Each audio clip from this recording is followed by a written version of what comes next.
pursue, they will follow, because they are starving for it, because everybody knows that we live in an upside down world. They just don't know why. And they keep tuning into the television the same way that they tuned in to Fauci to get answers about the COVID vaccine, who was lying to them the entire time.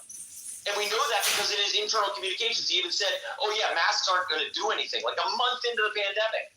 And then he went on national television for months on end. Wear 2 masks, wear 3 masks. Maybe crawl on your hands and knees to avoid mouth-to-mouth contact with other individuals or breathing in their air. Right? It was insanity. But people believed it. They listened to the most absurd of lies because of the cult of personality that was essentially the hysteria of that moment. We have to help the people because we are all living in hysteria day after day because they keep pushing endless chaos, because amidst the chaos, like, what was it, Littlefinger said in Game of Thrones, amidst the chaos, there is a ladder. They are climbing it. And as they are climbing out, they want us to be the crabs in the bucket that are stuck, unable to do anything about it. So please, again, avoid the cults of personality. No one person is going to save the day. We all have to be our own little renditions of Paul Revere, and if we do, we can let them know that someone is coming. It's not the British this time, although I guess you could say it's the London central bankers. But they are coming for everyone, and they're coming for everything, and the thing that they fear the most is just us going town to town, knocking on the doors of our friends and our family, and saying, did you know, ... That's kind of weird. So please, screenshot everything, take everything, get any bit of data, but then just yourself, in whatever little way you feel comfortable, just try to make a difference. And if we all do it, to quote Michael Jackson, wherever he may be, the king of pop, and also perhaps one of the original kings of quote-unquote anti-Semitism with one of his songs, right? Heal the world, make it a better place for you, for me, the entire human race. We are going to do it. We're going to make the world better, and I'm going to be in a very happy place when we arrive there, hopefully in a very distant or not so distant future with all of you guys. So Ryan, with that, back to you, my friend. God bless you, Ian. It's always such a pleasure, man. That's why I tell you, when you guys hear, when Ian goes on a rip, man, he's just on absolute fire. And you're always inspiring people. I see Dee Dee's hands up. I see Gary's hands up. So, Dee Dee, you want to jump in there first, and we'll jump over to Gary. Thank you, Ryan. I just had a quick question. Ian, you dropped so many truth bombs that it was hard to keep up. But I'm going to try. I want to go back to the beginning. So you made a comment about, that Candace, it kind of just seems like you were kind of against Candace a little bit and more kind of going to Fuentes. And I wanted to know, what are your thoughts on kind of him supposedly buying out, not supposedly buying out? And I don't know. I don't even know that I've asked you. What do you think of Candace's work? Yeah, and look, that's why I wanted to make sure no accusations on any of those people. I saw Ryan's video that he put out, and I know it was also framed as a question. I think he said I don't want to try and paraphrase because I can't remember the exact way. But, this idea that he has gone mainstream, again, I think it is only a good thing for our cause. It gets people that perhaps are very, very averse to this concept. If nothing else, they're aware of the name. I saw a poll that came out that actually said that Fuentes might have more support for a presidential run than AOC, which I found very, very humorous. But he's a controversial character, and he and Candace Owens, they're both talking about these issues. I think Fuentes, for what it's worth, does it in a far more eloquent or elegant fashion. But, Candace is participating in the discourse. The comment that I made around maybe questioning both, again, Fuentes is primarily his rise to prominence, which it feels just conveniently timed, I suppose. On Candace, it would just be that she every now and then dabbles in conversations, which especially on the JQ, she's talked about the subject, which can be dangerous because she doesn't really know it in and out. Right? And if you're going to talk about these things, it's extremely important to have all the data because it's such a hot, sensitive subject. It's like you're handling, a nuclear weapon, right? And if you discuss it improperly, everyone around you immediately looks at you like you're persona non grata because obviously, you couldn't address this one question, so therefore you don't really know what you're talking about. You're just a hateful bigot. And Candace every now and then she'll talk about the JQ. She went down the whole Frankists and all this other stuff. It's the Khazars, right? And so some of it has this weird thread that she makes that is both, let's say, an accurate presentation of information versus sometimes things that maybe look a little clickbaity. And then every now and then she'll say things like Peter Thiel and a couple others. And I saw the video of it. I thought it was just funny. She brought up 3 pictures of 3 individuals, and she was like, these are not human beings. These are obviously reptile alien people. And for a second, I was thinking, this can't be a sincere clip. So I had to actually look up and make sure I wasn't watching AI or something. Well, I'll back Candace on that. Those are fucking some weird-ass reptile. Peter Thiel is a weird-looking dude. He's right? fucking anti-choice, dude. She's right. You poke him in the neck, he won't fucking bleed. I don't know if he will. He's a weird looking guy, and the reptile, like his name being an anagram for that, that is bizarre. But nonetheless, it's one of those things. And so again, these aren't shots at either of them. I think both of them are doing good work. We could go into actually, I'll throw this out. The one thing that I find, and I think I've shared this in a space, I don't know if it was this one. The one thing that I find suspect amongst maybe I don't want to say a C, but amongst a puddle of things that I could inquire about Candace Owens, the one thing is that she's only on 2 occasions ever engaged with anything that I've done on this app, and that is not me in any way saying that she's a subversive because otherwise she would, because I'm interested. No, that's not what I'm saying. Instead, it's because the only 2 times that she ever did engage with me was when I was a teeny tiny little account, and I shared a screenshot where AI had basically said that her husband, the farmer family, was Jewish. And I shared that out to my audience of a couple thousand people, whatever it was. I'll put it in the purple pill if anybody wants to read through it. And then she responded to it. And so I looked around. And nobody else had really talked about that subject. Nobody had, I guess, inquired AI because maybe I'm just that far out of the fringe of being a nerd. But either way, I had looked into the subject, I shared it, and then she responded. And what's perhaps even weirder is that months later, when I then used her response, let's say, in response to a different thing, she once again came back to it. Now, Candace Owens obviously has a team of people that I presume assist with some of her activities on X. They look for things that they think she should engage with, et cetera, et cetera. The one thing I find suspect is that fact that somebody or something found that to be such a maybe interesting or controversial subject that she felt the need to reply to it. Again, that's not an accusation of anything. Rather, it's just somewhat unusual, right? I mean, I comment on Donald Trump and Andrew Tate and all these things all the time. I don't ever expect them to respond to any of them.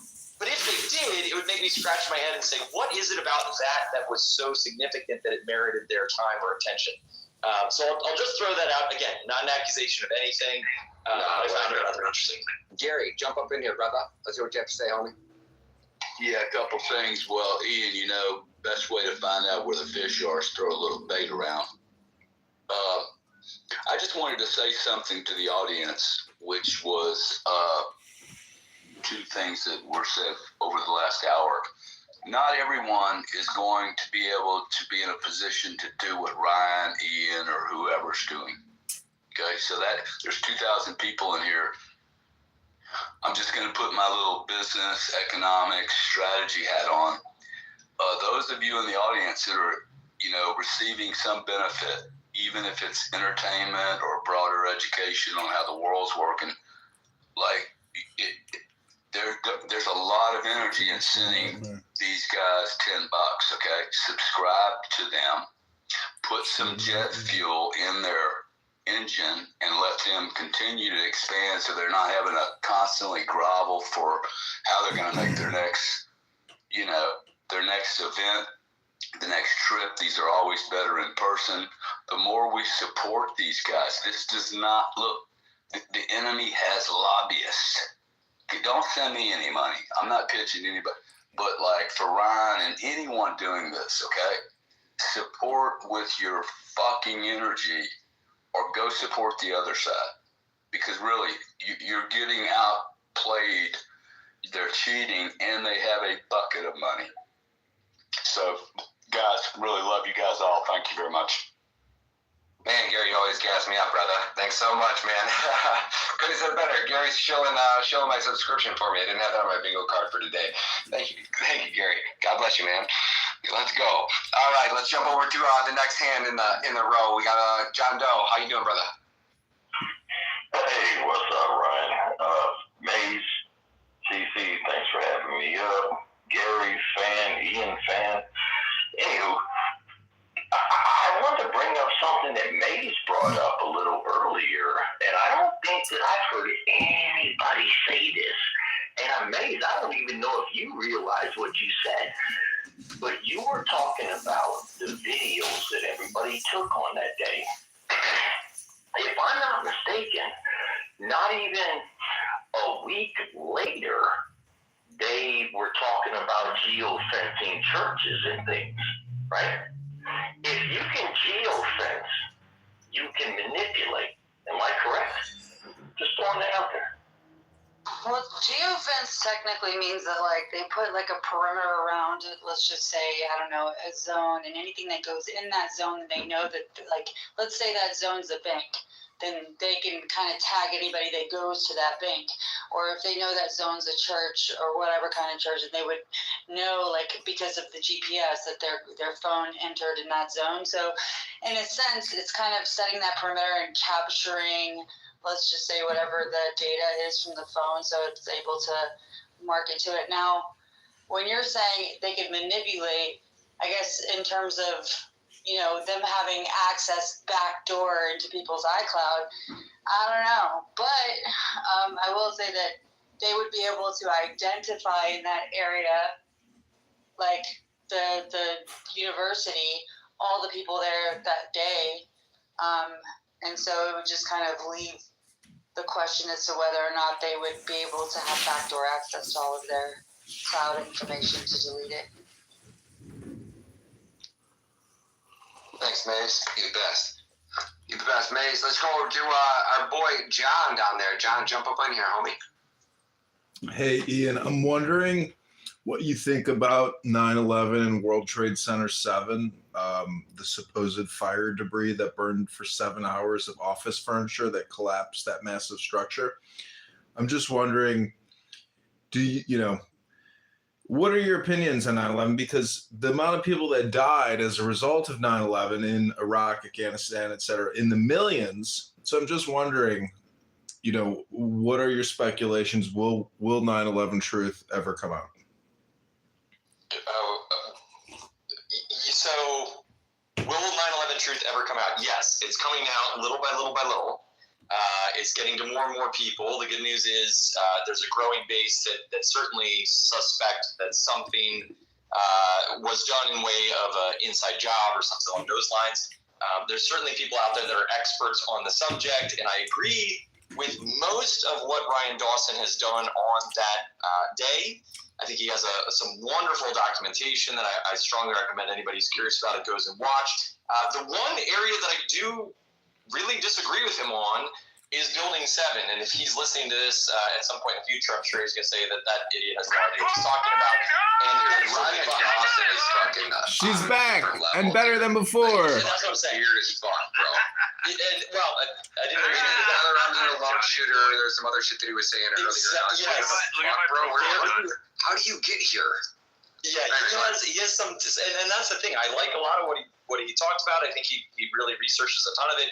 But he has this theory that Building 7, that there's nothing weird about it. And I say, I don't know how you arrive at that conclusion. Like, the building, and I've seen the footage of it, it clearly looks like controlled demolition. Wait, Ryan Dawson says it, Building 7?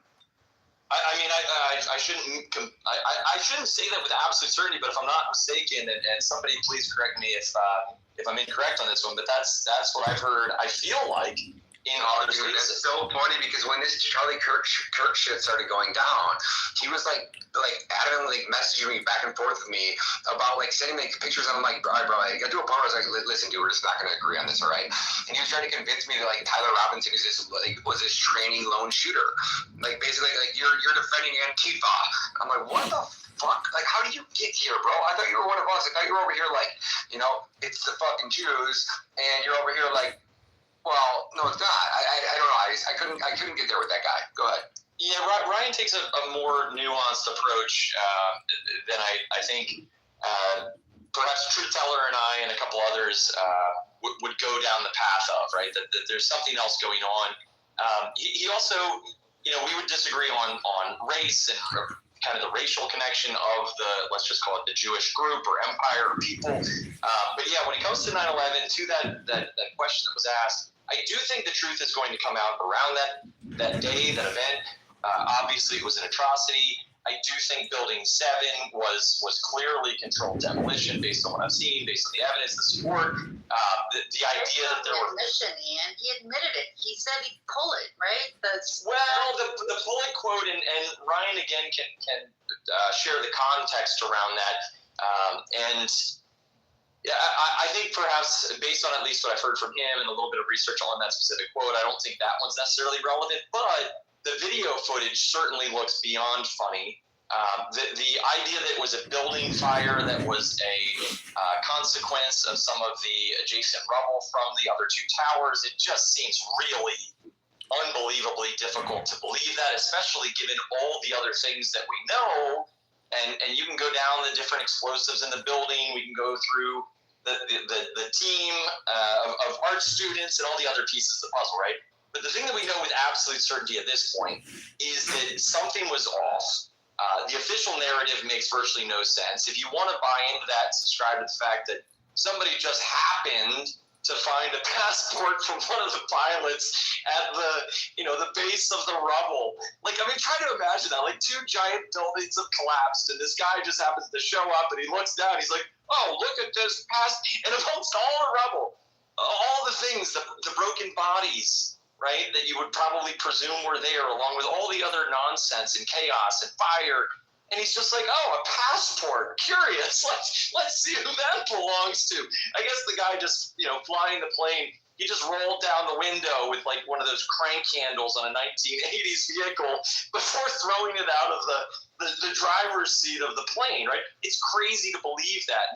You can also go down all the other elements that are super suspect. The fact that if I'm not mistaken, he was the New York, I don't want to say the chief of police, I think it was the harbor police or something, but the guy who went to Israel like 2 or 3 weeks prior to 9/11, he got a $250,000 grant that was never repaid. Like, there's all these different pieces of the puzzle. We were lied to. I believe it was Israel. I think Building 7 was certainly controlled demolition. I think people are starting to notice the patterns, and the scariest piece of all of it is that the clean break memo, it basically foreshadowed 20 years of conflict that was fought for and paid for by the American people for no benefit of Americans, for what it's worth. And some clown put up the other day a comment saying that the U.S. funding and support of Israel is measly. It's only a ... I went back and I challenge anybody to go do this. Go ask Grok the total expenditures of the U.S. government over the last 20 years. It gave me $70 trillion. Then ask how much of that was spent fighting wars and supporting, via donations and other endeavors, the Middle Eastern effort. It gave me a number that basically said 12% of all federal expenses over the last 20 years have been to the benefit of, let's just call it, the Middle East. And who is it benefiting? It's not Iran. It's not Egypt, although you could say that they get something. It's for the Greater Israel Project. And so I bring that up and I round that out just to say that 9/11, I believe, was a false flag attack that was staged by a cabal that is largely fighting for the interests of global Jewish whatever and for Israel, and that the United States has basically gone broke. It's been completely demoralized. It has lost its standing in the world. It has become an embarrassment on the global stage.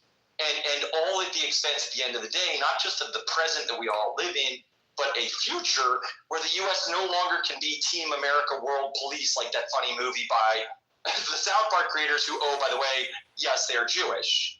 And in the Book of Mormon, which they also produced, it has a song that is literally F you God, for what it's worth, to just round this whole thing out. That's where we are. 30 or 40 years ago, the United States was largely a rather homogenous, white, largely Christian nation where things worked pretty well. And today you have individuals celebrating materialism, vanity, hedonism, and going out on Broadway so they can watch a show where F you God is the laugh of the town. That's where we are. We essentially quasi-live in hell. But we are going to live in heaven once we're able to get rid of whatever this entity is, whether you want to prescribe it to a religion or to a nation state or a race of people, whatever. We're going to make the world better. We're going to go back to something a little bit healthier, a little bit more traditional. And in doing so, we'll basically get to an economic, a spiritual, a physical, and a financial set of calories and protein that is healthy for everybody rather than the junk food that is basically the McDonald's that we eat, the McDonald's that we consume via Netflix and YouTube and all the other garbage that's fed to everybody that demoralizes you. It makes you fat, lethargic, unhealthy, stressed, anxious, and you then satisfy those problems with SSRIs, alcohol, drugs, whether legal or otherwise, and everybody just endures another day of this. It's going to come to an end. We're going to go back to meat and potatoes, both spiritually, physically, and nutritionally. And in doing so, we will get rid of the sick empire that brought 9/11 that, yes, I do believe is ultimately going to come out. And as it does, we'll all move away from the junk food society that we've been living in my opinion anyway, largely because of the same set of interests that blew up those buildings. No, Ian, I think you're 100% right. And it's getting put out there at a level that we've never seen before. You know, like Sean Ryan, for example, right? Like, I think over the last 2 years, like, where the fuck did Sean Ryan come from? How did this guy get this military, right? Candace is talking about the military. Sean Ryan's another one. So Sean Ryan is continuing to platform Sarah Adams, right? So Sarah Adams is like this fat slop chick. She's the one who tried to tell you. She went on the Sean Ryan podcast telling us about how Al-Qaeda is in our country. Like, bitch, no fucking shit, dude. They opened our fucking border. Why the fuck wouldn't Al-Qaeda be here? Everybody's fucking here, including Al-Qaeda, right? Like, so you're not breaking any news, sweetheart. She's this fat, ugly, like, she's not a honeypot. She couldn't be a honeypot. Like, if this is the only chick that you're like, yep, yeah, she definitely is not a fucking honeypot. That's not fucking possible. This fucking friendly loving over here. Like, so now she's over again. So she came on there and tried to tell you that if you believe that Building 7, right, was a terrorist attack, or if you question Building 7 collapsing, you're actually helping Al-Qaeda because Al-Qaeda knows that, and they're going to use that to basically radicalize people in our own country to try to turn them against the government. Because if you question Building 7 collapsing, you're actually helping Al-Qaeda, right? That's what she went on the Sean Ryan podcast and said. And then today she's back again, and it says Hamas is refusing to disarm. They are blaming people for being spies, burning down homes, and we've seen the public executions, right? So she's going on about these public executions and the fucking, like, the spies. And I'm just thinking to myself, like, really, bitch, who the fuck is this girl? She's some fat white chick, and what? She's like, where does she get her intel from? Like, she's not in the CIA anymore. She's not leaving the country. So does she have, like, what, ground sources over there? Like, this fat bitch is this one that's like, I don't know. I just feel like she's just constantly shilling shit for Israel and trying to lay the groundwork for whatever fucking false flag narrative is coming next, which I feel like is coming. And I just want to kind of keep warning people about that. But I'll quit yapping. I'll jump over to you. Who we got up here? We got Paul. Go ahead, Paul. Thanks, Ryan. I appreciate the space and everybody's energy and perspectives. I've been doing this a long time, so it's great to see people engaging like this. It really is. I wanted to mention one thing that Candace said, that she kind of really breezed through it, that if you don't listen for it, you'll miss it. And she referenced the security team not applying first aid to Charlie. And she mentioned, I think she said that she could see that they weren't doing anything meaningful for him. And so it's really interesting to watch today's episode and see how she just kind of slipped that in there and moved on. So, you know, for what it's worth, I just wanted to point that out. I thought that was a major revelation that I had not heard up to this point. deserved more sort of attention than it got. But the other thing I wanted to mention is, and I had a kind of a back and forth with Sam today online. I was kind of hoping he'd be back by now because I'd like him to hear my sort of counter to what he was saying about the exploding mic theory. And I won't, dwell on it too long, but I just think that that particular theory has a lot of meat to it for a lot of different reasons, and I really don't think we can dismiss it as quickly as Sam has, because we don't have an autopsy report,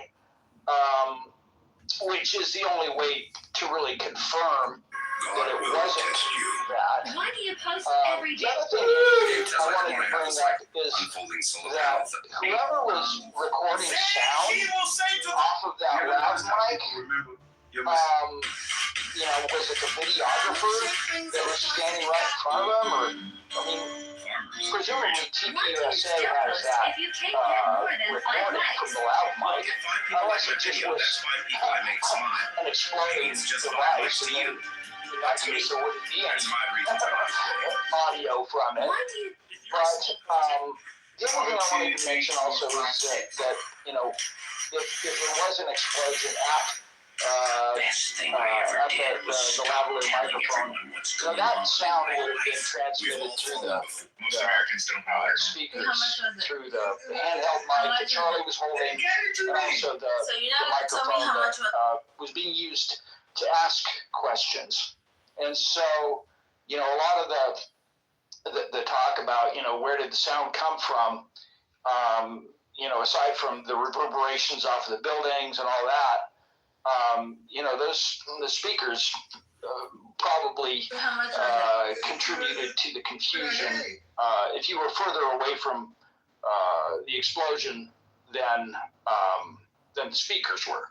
And so, anyway, for what it's worth, I want to throw those things out there and to point out that there's so much circumstantial evidence that supports the exploding lav mic theory that I really do think, and it speaks to what Ian was saying, the cult of personality. I really respect Sam. I love his presentation, and I don't want to, cast any shade on him because he works hard, and I think he's tremendously intelligent and perceptive. But in this case, I disagree with him, and I just wanted to put that out there and keep that theory alive until there's something else more. Thanks, Sam. There's Sam. I see him now. What I just got in. What I miss? Nothing important. The devil himself here. Right? Nothing important. Ryan says, "Okay, I'm out." I just got in. I have no idea what's. I heard my name as I got on. I let him see a piece. He was talking about the exploding mic, so I just let him go. I don't feel like going down that rabbit hole again. But yeah, no, Sam's doing the best work on the exploding mic theory, and I was the one who jumped up there with Blake Bednar's day one and broke that story. So it was like, look, I was all about it, dude. I've been open to it. I've been way open to it, but I just, we don't probably have time to get into it now, but it's just I don't think it holds water anymore. It doesn't. Well, I posted screenshots from different angles that show the same thing at the same time. So for what it's worth. Thanks, Paul. Appreciate it, brother. Yeah, thanks. All right, let's jump over to the next hand, which is Saint Dirty Donnelly. Jump up on me. Quite a name, Saint Dirty. Saint Dirty, you with us? Going once. She gone. All right, let's go to Mr. Poe Quito. Hi, that would be Poquito Retardito. I apologize. No, Ryan. That means little genius in Mexican. That means little genius in Mexican, right? I think so, but I wouldn't know because I'm Poquito Retardito, so just a little retarded. All right. Yes. I just wanted to let you know, Ryan, that I sent you a video, it was a TikTok I just saw tonight, and it's about 10 seconds long. And so I recorded it and sent it. I put it on here in the comments, and I sent it to you, private message. And I'm just trying to get it out there because it shows a bullet coming between his knees up from the ground, and you can see it hit the t-shirt and blow off the necklace and go up into his neck. And so I know the trap door is to the left of him. I saw your old post on that, but someone could have gone down the trap door and put something like made a place to where they could, like dug a hole or position something there where they could shoot Charlie from underground. Because one of the first things Candace... Well, they wouldn't need to do that, though. They have drones that are the size, literally the size of like a thing. It's like sits in your palm. They could have easily flown a drone, and they had a little drone the size of a fucking quarter, put a bullet through his head from anywhere at any point. So... Well, look at the video. It actually shows the bullet hitting the t-shirt. You can't film at, you're saying look at a video that's filming at 30 frames per second. Okay, let's just do the simple math on that. If you're filming at 30 frames per second and a rifle's shooting at 15 feet per second, that means that in a single frame, like you have 30 frames in a photo, 30 frames per second, right? That's what almost every camera's filming at. In that individual frame, right, if you are moving one frame by frame, that's 1/30th of a second. In 1/30th of a second, a bullet is going to move 45 feet, traveling at 1,500 feet per second. Let's go. Okay. Say it's a handgun. Say it's a handgun at 1,700 or 700 feet per second. Then you go, okay, well, so then now you're 25 feet of movement. Do you understand where I'm going with this one? Like, I do. Do you think people are making up videos and putting bullets in them just to fool people? It's not bullets. You're like, oh, it'll be. I've seen 2 frames, and like you can't stop a bullet in a frame. You understand what I'm saying? Like, it is mathematically impossible. Yeah. Well, like look at the Trump shooting, right? That person who took the magic bullet of Trump when Trump got shot, right? And you see it, it's a streak, right? Yeah, that guy's camera settings were shooting at like 128 thousandths of a second. So that would be like shooting at 128,000 frames per second. Right? That's how fast the shutter speed. I've been down that rabbit hole. I've seen them all. Seen it already? Yeah, so I'm just telling you, it's not possible to film a bullet traveling at, you just can't. It's just not feasibly possible. So I appreciate it. Yeah, it's too bad because it looks like something. But all right. All right, thanks. All right, who's up next? We got Mike's hands up here. Blake. I'll to Roll and Wood, Blake. I'll be really quick. So thanks for the mic, Ryan. Your spaces are great. I'm usually in the listeners. Don't like to come up, but there's something I wanted to, because there's so many truth tellers here. Just wanted to throw something out there. So I think it was yesterday, Godfroy had a space on 3i Atlas. If you want, I can share that space. I recommend everyone to listen to it if you missed it. But there was something that was mentioned, and it got me curious. So I did some research, and it there was like 4 big tech CTOs or chief product officers that were directly commissioned as a lieutenant colonel in our U.S. Army Reserves. So that is really strange. I wonder if you guys have something on it. So one was Shyam Sankar. He's CTO of Palantir. Then there's Andrew Bosworth. He's CTO of Meta Platforms. And then Kevin Weil, Chief Product Officer at OpenAI. And then Bob McGrew.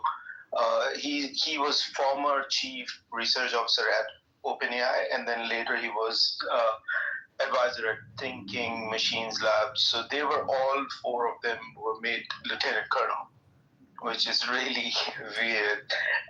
And so Godfroy was mainly talking about how they're gonna bring in like control and everything through the force, the army and everything. So what do you guys think? Curious. Go ahead, want to take that one? Sam. Oh, I didn't hear. What now? Sorry, somebody was calling me on the other line just then. What? Okay, so I didn't listen. there was 4 CTOs or chief product officers of like technology companies like big tech, and so CTO of Palantir, CTO of Meta Platform, of OpenAI, and Thinking Machine Labs. They were made directly their commission as lieutenant colonel in U.S. Army Reserve. So just curious, what do you guys think? Yeah, I saw that. I don't like it at all, to be honest.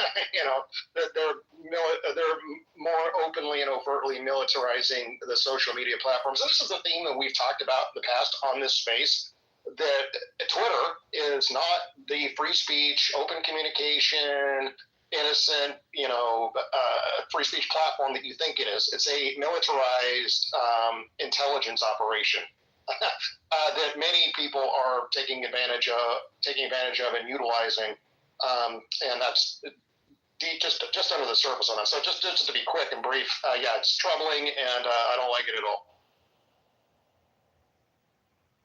Blake, jump on in here, brother. What's up, everyone?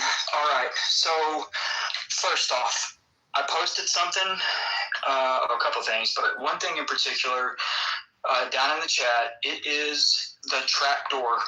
Stop talking about it. It's not even in line with where Charlie, it is around the table, and it's right in front of a fuck ton of people. Stop talking about the trapdoor, okay? Look at the chat right now, and just look for yourself at how fucking impossible what you're thinking or describing.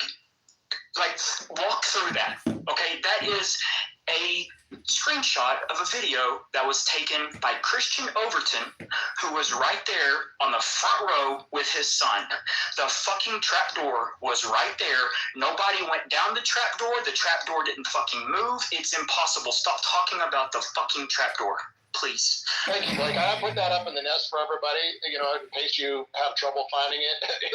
It's just insane. And I'm sorry, we do have to be honest about some of these theories. We entertained some of them for a while we're collecting data, but now we're triaging and sifting through the data, and we're getting rid of the stuff that doesn't work. That's what we're doing, right? We're trying to narrow our focus and focus our resources.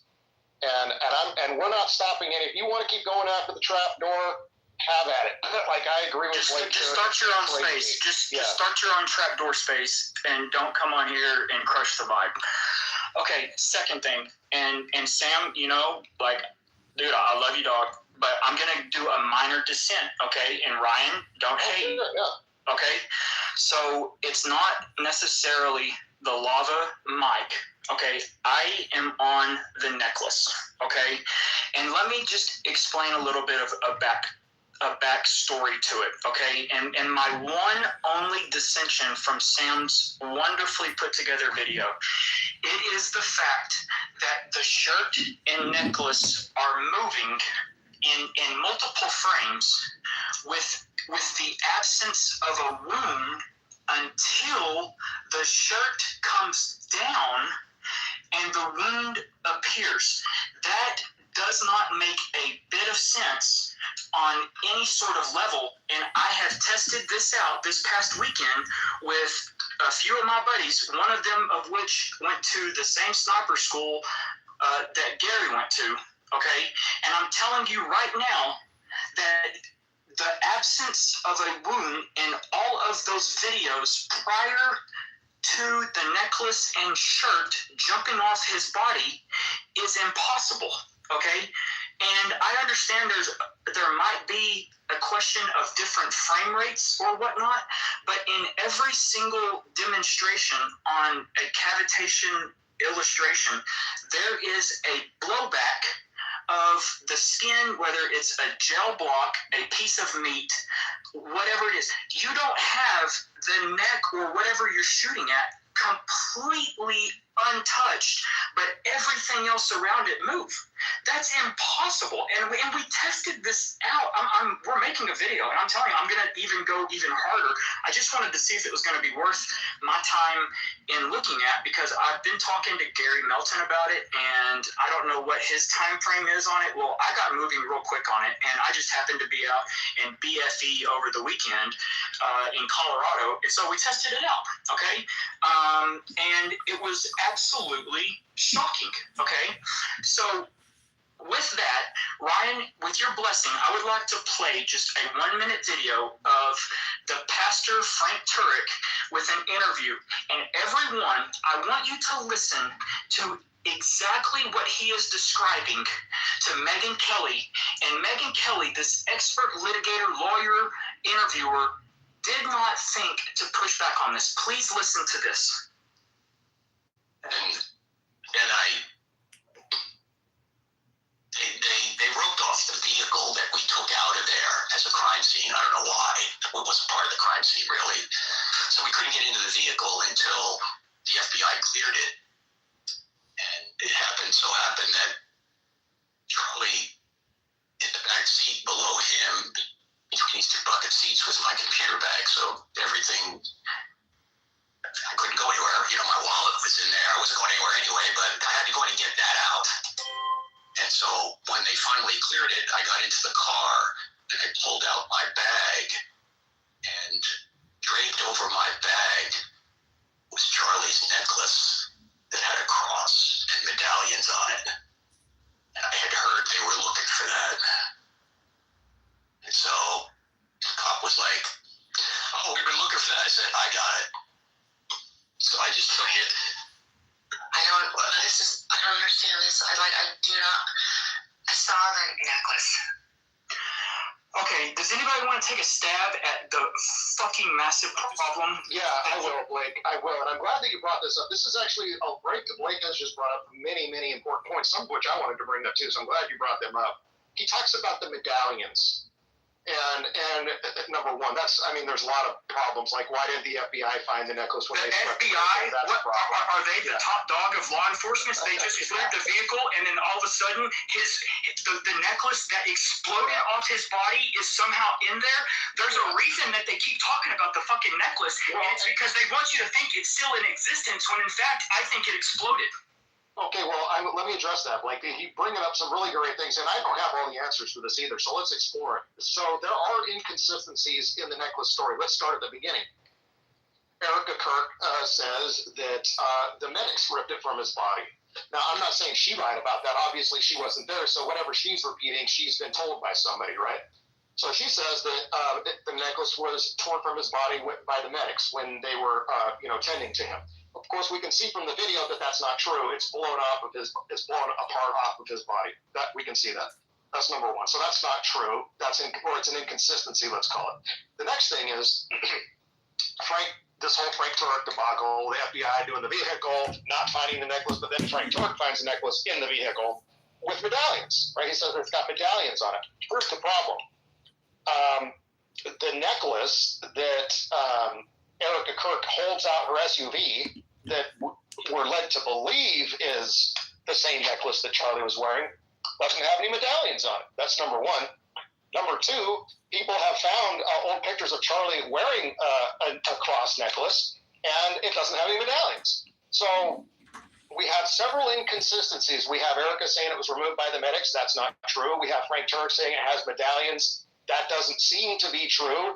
Nobody's produced the actual, an actual verified, this is the necklace with the medallions. There is no such picture or image in existence. The images we do have, there's 2 competing images. Neither have medallions. And then there's this whole odd, bizarre thing where the FBI sweeps the vehicle, doesn't find the necklace. Frank Turek finds it laying on top of the computer bag. How did it get in there? How did it get in the van after it's blown off with Charlie?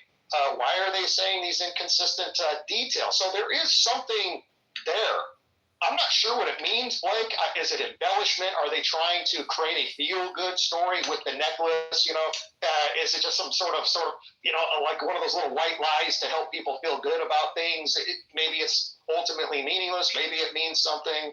But there is something weird going on with the necklace narrative. I completely admit that. There's something It's weird. a subconscious psychological effect that they're trying to talk it into existence because it played such, and this is my opinion, okay? Like I said, it's just a minor dissent, that they're talking about it so often, and it's such a key part back in the early days because it was such a pivotal component. This was a subconscious psychological thing that they're doing. They're talking it into existence because they don't want anyone to focus in on the necklace. So the easiest thing to do and the thing to do is just start talking about it, that it's still in existence.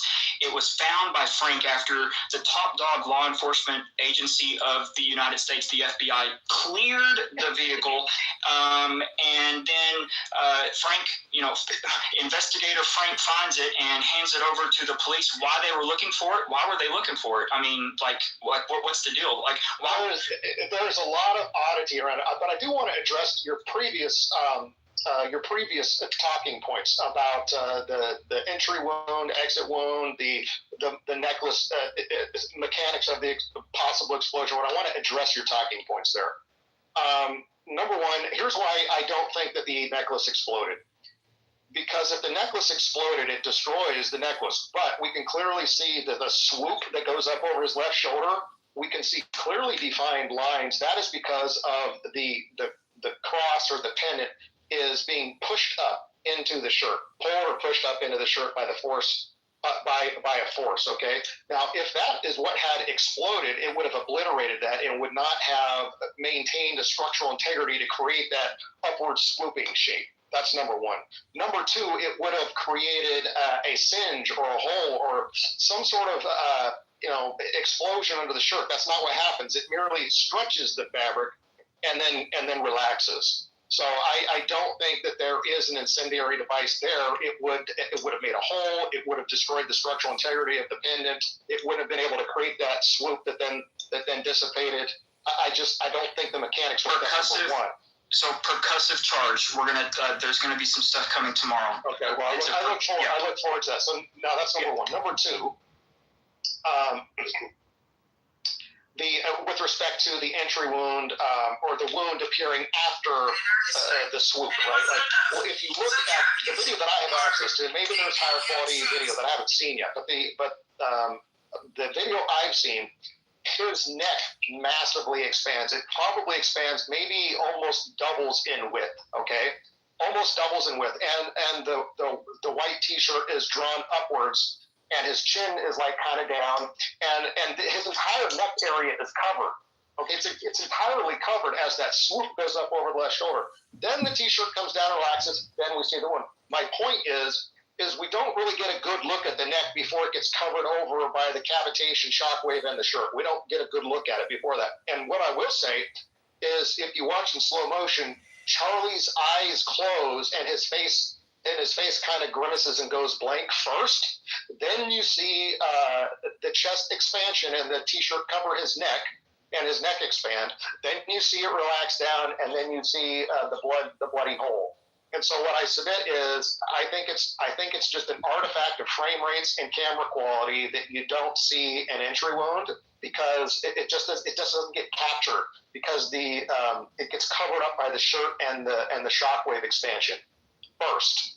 And then when it relaxes, then you can see it. But you can see Charlie's eyes close and his face slightly wince or grimace before that shockwave expands and covers the neck. And I think that's the moment when the bullet has gone through and knocked him out. Fair enough, man. Hey, Sam, I appreciate the... No, absolutely. But listen, I'm willing to be wrong, folks. I'm willing to be wrong, but I'm laying out why I don't think this is correct. Now, we have a healthy marriage right here. We are talking, we're communicating healthily back and forth. This is what it's supposed to be about, not about just completely, going for, I don't want to say the neck, but just trying to kill the other opponent. That's not what this is about. But Ryan, last thing, and then I'm gonna say goodnight to everyone. Shinzo Abe, hot damn. That is wild, huh? There's another parallel there, Blake, that Brian I didn't really bring out, but I don't blame you for this. The only other assassination, modern assassination, that parallels the Charlie Kirk assassination is the Shinzo Abe assassination. And what I mean by that is it was being live streamed to like hundreds of thousands or millions of people on the internet when he was giving that speech. And up until Charlie Kirk, that Shinzo Abe was the most public assassination in the history of the world. And so I think that he and Charlie Kirk kind of share something now, because Charlie's obviously worldwide mega platinum viral, right?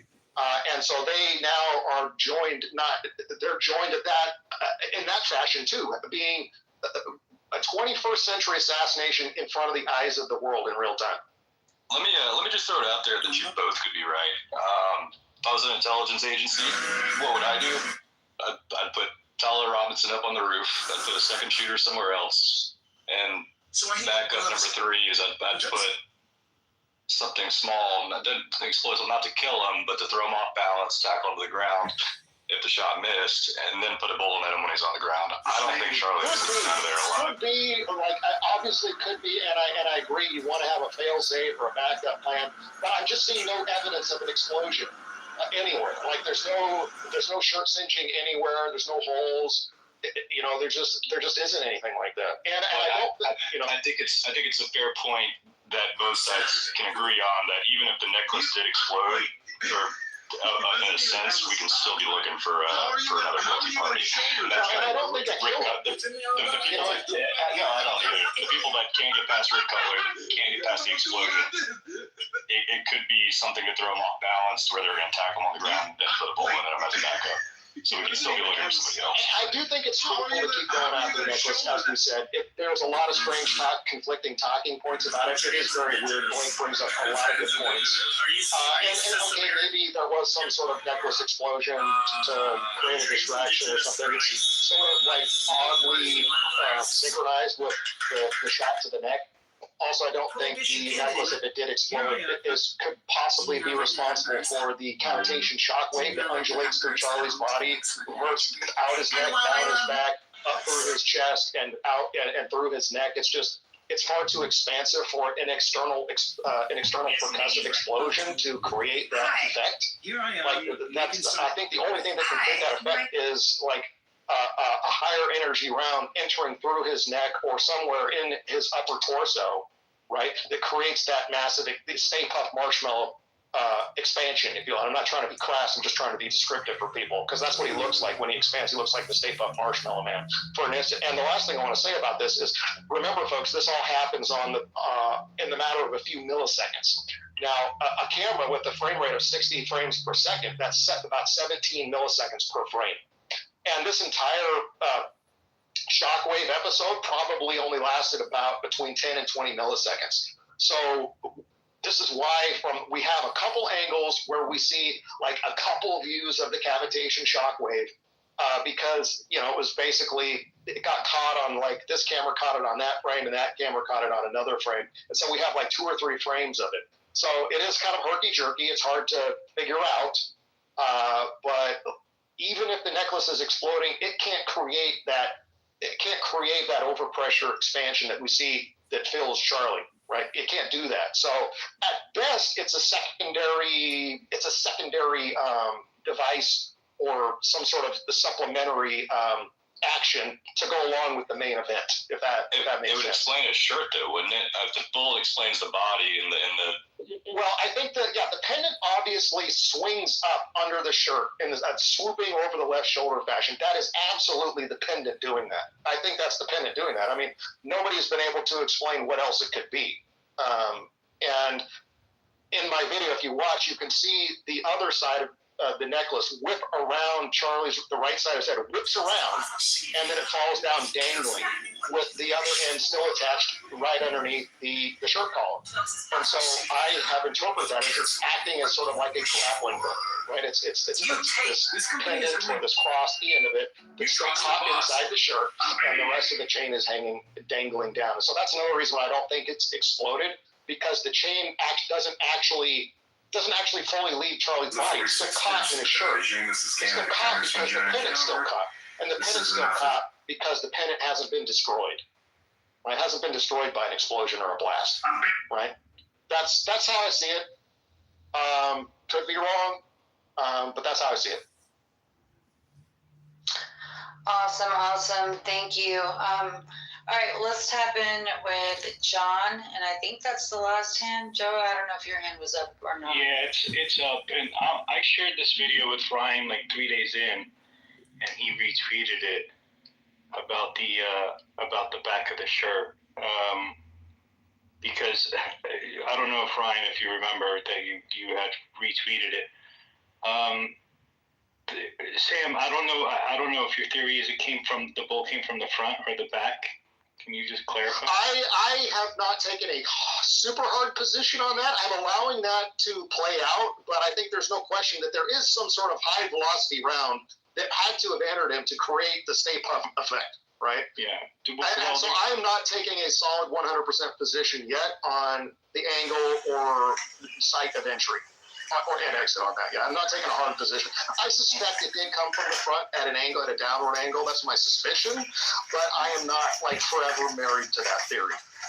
Okay. Because here's my theory, and I shared this with Ryan really early, like 3 days in, and then I actually had a friend do a test to see if I was correct, because the necklace does fly off of it, but it flies off from the front to the back. Right? It whips around. Yeah, the right side whips around, right? Yeah, we did that several times to see what would happen. And it only happens if you shoot it from the back. That it like breaks and whips, because the chain would whip, right? And it whips upward and then over his head. Plus, if it came in from the front, there's no chain where his neck is hit, right? And then number 3 is, if you look at your ballistics gel video, right, where does it puff up? At the entry or at the exit? I would say it puffs up at the exit. The back right, and that's why his back is blown out, because that's like of course it doesn't exit, but that is where the exit would be. Yeah, but the front of his neck is what to sign my petition.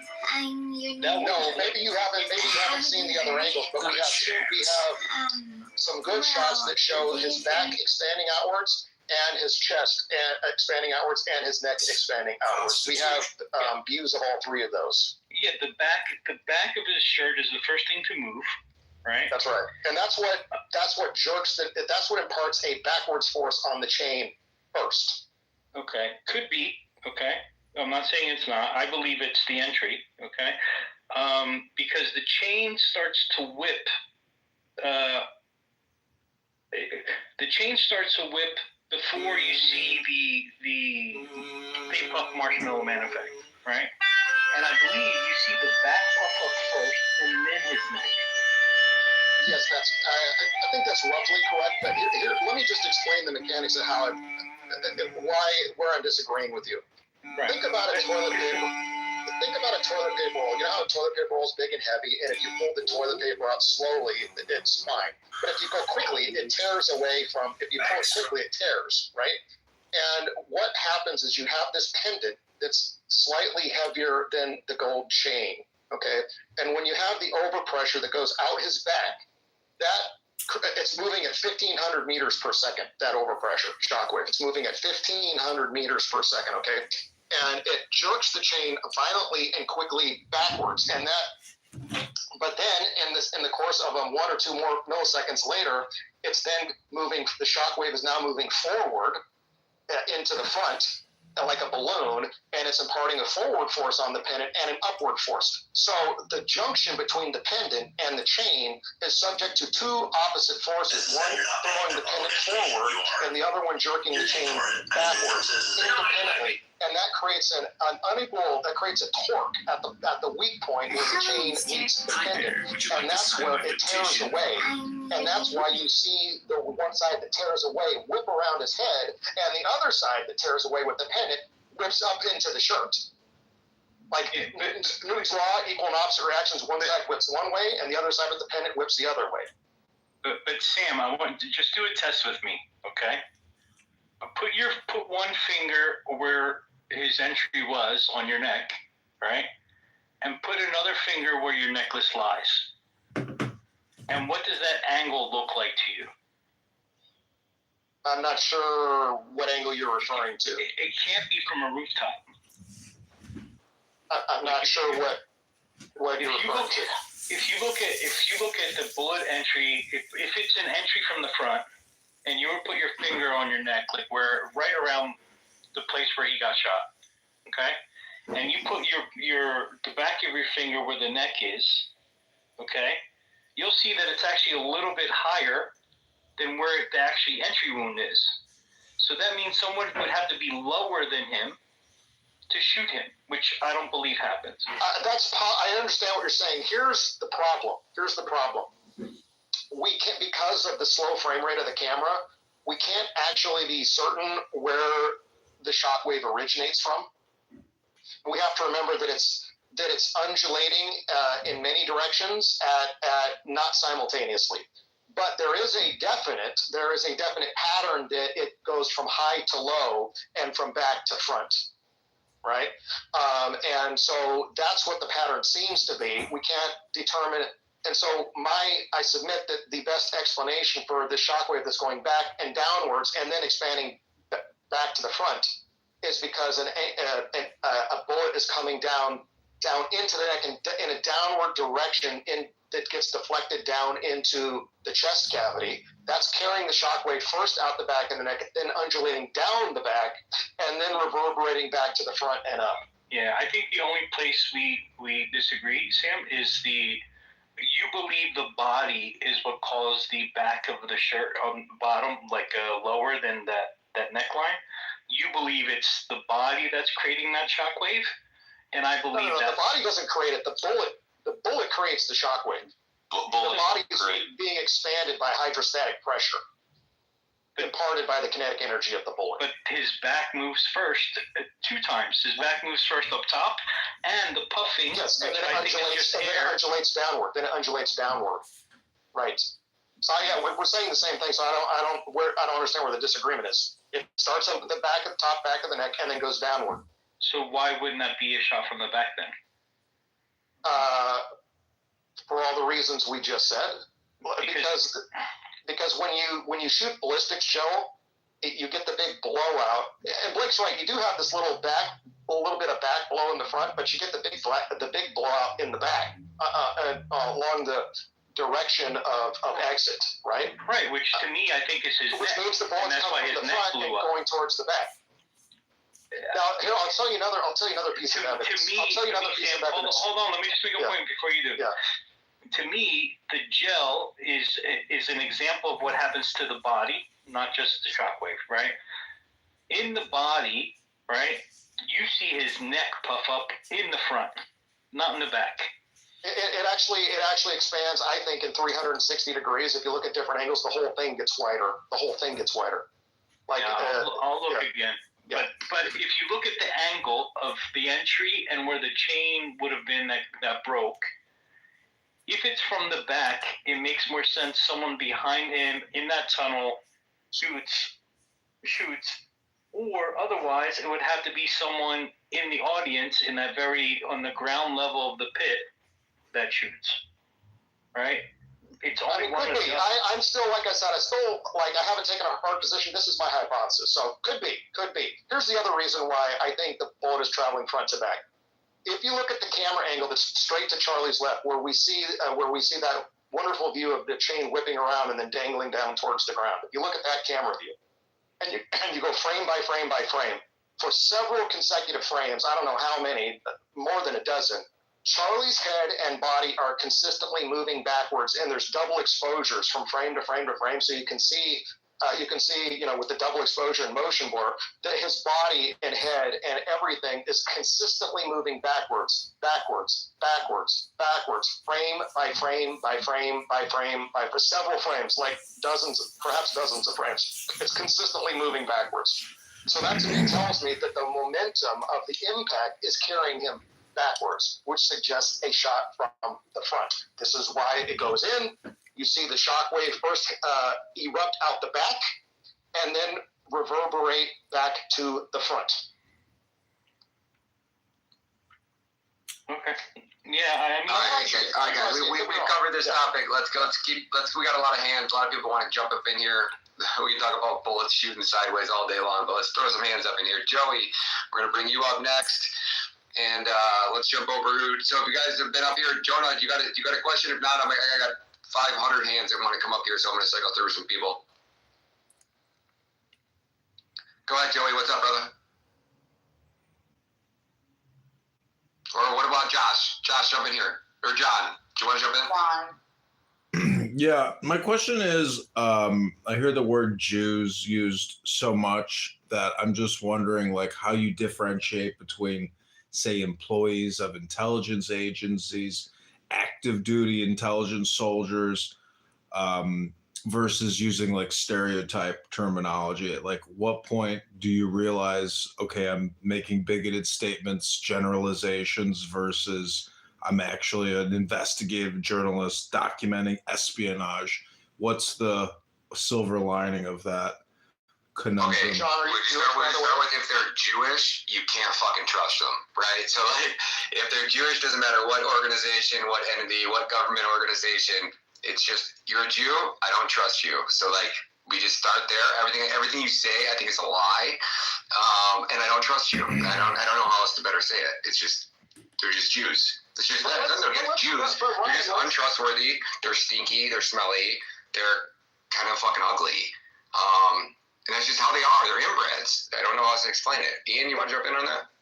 But Ryan, let's take that's a quote unquote a lower IQ take, and that's not a pejorative, it's just being descriptive, right? That's sort of a low hanging fruit take. Let's take a higher road take, the Cyanine. Some of you know about the Cyanine, which is basically a worldwide Mossad intelligence program that recruits rank and file, regular, everyday, normal Jews around the world to aid Israel and Mossad and Israeli intelligence in carrying out their operations. Okay, and this comprises perhaps tens of thousands or hundreds of thousands of rank and file Jews around the world who are on lists and who are enlisted to help the Mossad carry out their operations. And this is well documented. You can get online. You can read about it. You can read about it in Ronan Bergman's Rise and Kill First, I believe. I think that's one of the books. The other book is Victor Ostrovsky's The Other Side of Deception. And by way of deception, he wrote 2 books about it. He's given lectures about it. We know the Cyanine are a real thing. So just off the top of the head, we know that there are rank and file Jews in law enforcement, in the medical industry, in banking. My dad's Mossad and he never told me. That aid Israel in carrying out these operations. There's an interesting statistic that Victor Ostrovsky, who himself is a Jew, former member of the Mossad, tells about the Cyanine. He says, of all the Jews that the Mossad approaches to become a Cyan, that's the singular, to become a Cyan, he says only about 30% of Jews say yes, 70% say no. He says, but none of them will tattle. So like Israelis, I'm a Jew, Israeli intelligence comes to me and says, hey, we see that you're a doctor, would you be willing to provide emergency services if one of our agents, here or whatever? And the doctor, 30% chance he might say yes. 70% chance he might say no. What if he says no? Well, then he also keeps his mouth shut too. He doesn't tattle. He doesn't say, hey, I tried to get this foreign intelligence service tried to recruit me. That doesn't happen, right? So Ostrovsky tells us, he's like, even for the Jews who don't say yes, they also don't tattle. So until the Jewish community gets real about this and begins holding themselves accountable, they simply forced our hand. To Ryan's point, like, how do we trust them? Hard to know who to trust when there's tens or hundreds of thousands of them that keep silent about Israeli intelligence penetration of our institutions in our countries. Yep. Thanks, Sam. I see you guys get the high IQ shit. I just over here like, fuck it, they're Jewish. I don't trust them. We gotta have both, Ryan. We gotta have both. Right on, brother. Right on, man. Hopefully they answer your question, John. Let's jump over to Beck. Did you have something you wanted to say? I'm gonna start cycling people down. Wait, do you also think Indians are stinky, smelly scammers, or is it just Jews? Right on, brother. What about right Saudis? Anybody else? Your question, John.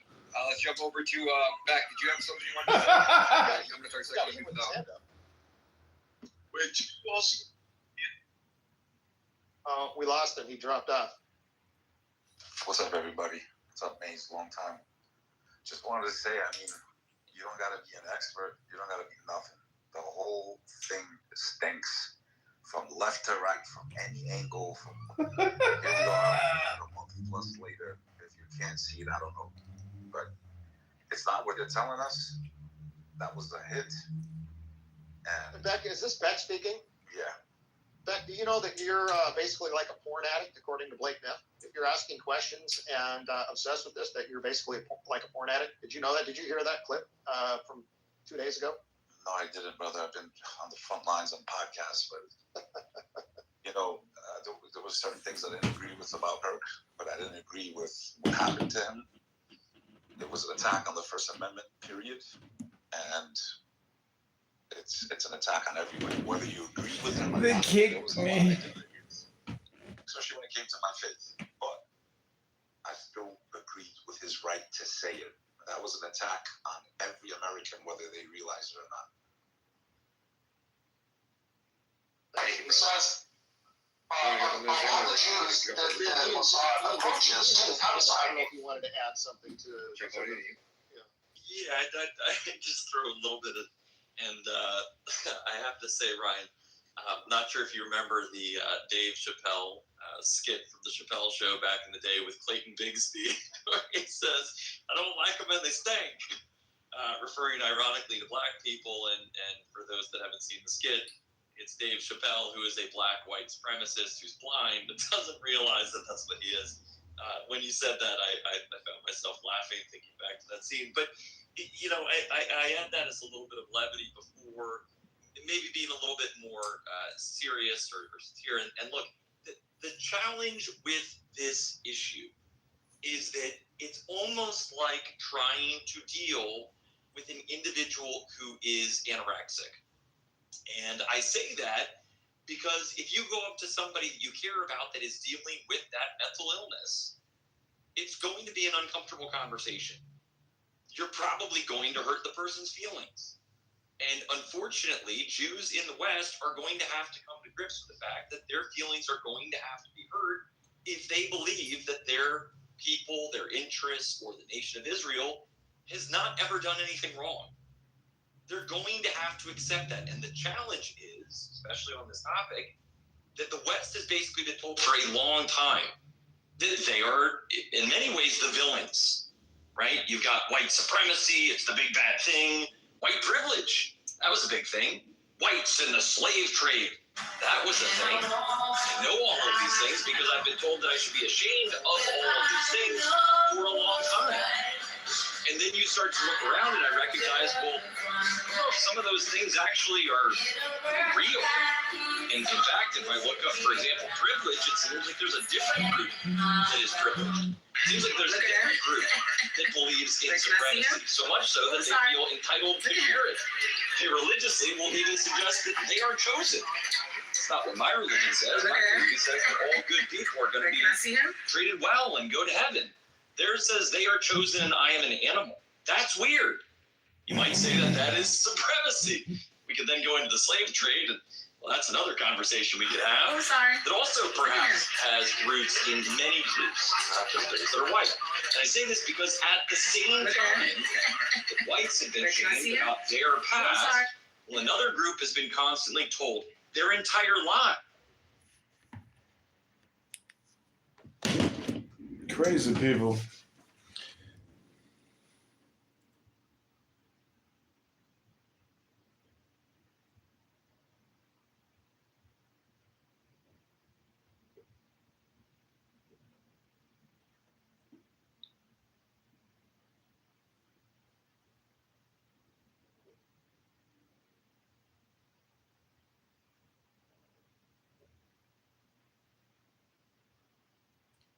Go to johnforcongress.com.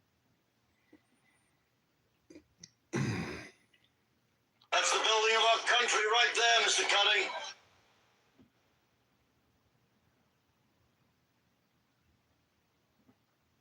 How much was it? How much was it? They gave it to me. So you're not gonna tell me how much was it? They gave it to me. I don't believe you. Why?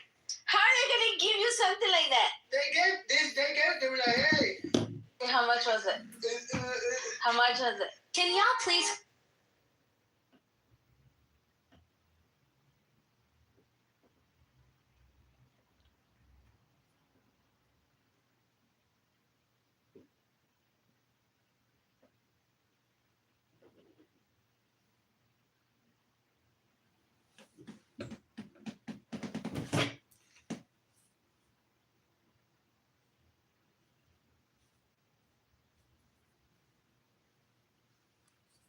Just to make sure your kids and your rent is paid for.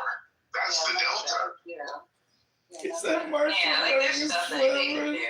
It's just them choosing to do it. One of my best friends, her husband, retired from the NBA, and you know. No. Oh.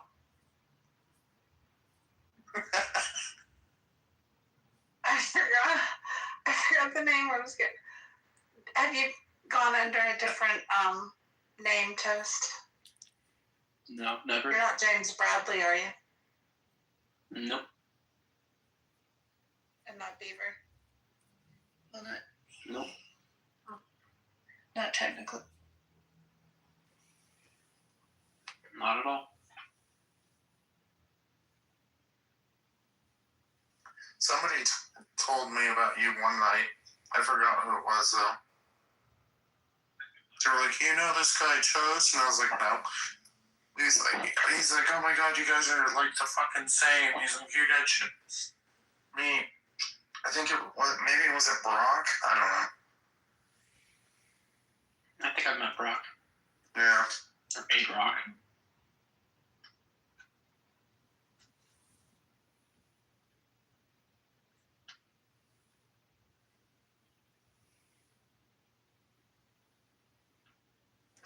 The only reason I'm here is because of Bima. That's it.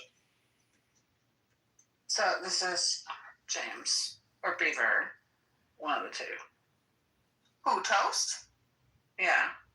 I just denied it on public account. Like, what? Why would I lie about that? I know who Toast is. Toast isn't. No. He's definitely not Beaver. He's definitely. I don't know who the James would be though. Beaver's twin. No, I've known Toast for a while. You did go under one other account. What was it, Toast? I did not. No, you guys are mistaken. I did not go under. Well, I've had a few different accounts, but it's always been Toast though. Okay. It's slightly different cadence. Very similar though. This happens all the time. People get confused for the users on here. Yeah. But whatever. Yeah, no, Toast has been he's been pretty cool. I've never had a problem with him.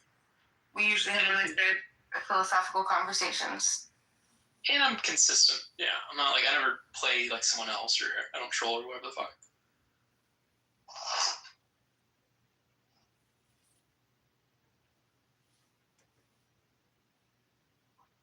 Jeez, that was a roller coaster.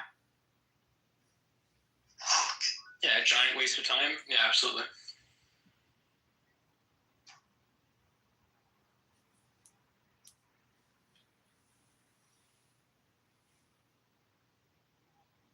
So I have like this thing that's on my neck, and it just appeared there overnight, like 2 days ago, and it feels like a pimple, but it's on my neck.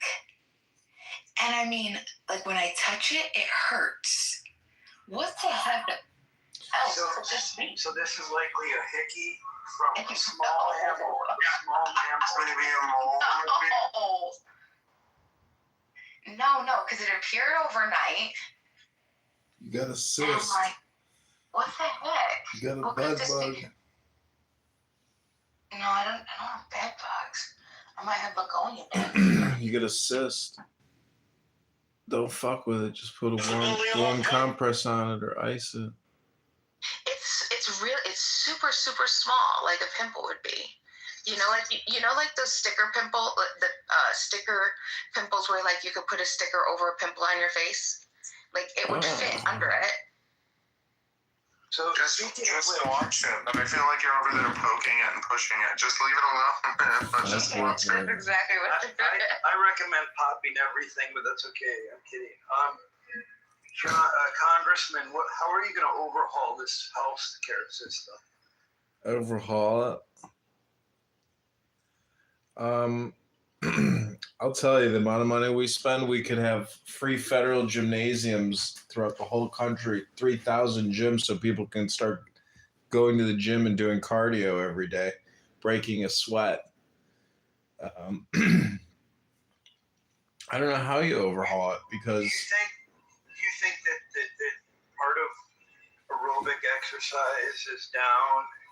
Aerobic exercise rates are down. It's gotta be. With sex being down. Probably. Yeah, probably. I mean, if you've ever worked out and had sex that same day versus like not working out for a day or two and then having sex, you see how much lower your testosterone level is in the act. So. Good point. Yeah. Because you go into the gym raises your testosterone level by like hundreds and hundreds of %. So you just can't match the gym in terms of even antidepressant response. It's just nothing like it.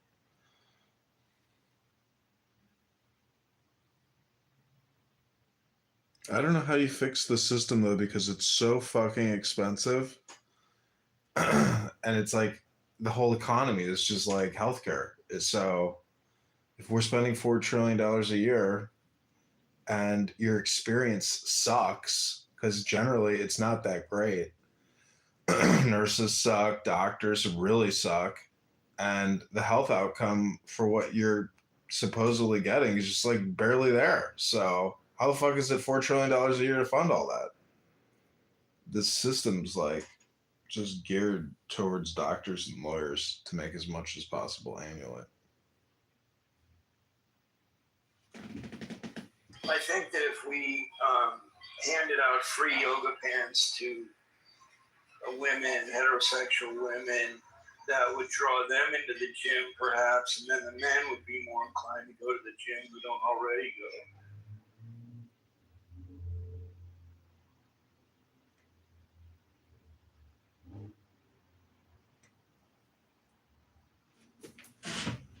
I don't know how people don't go.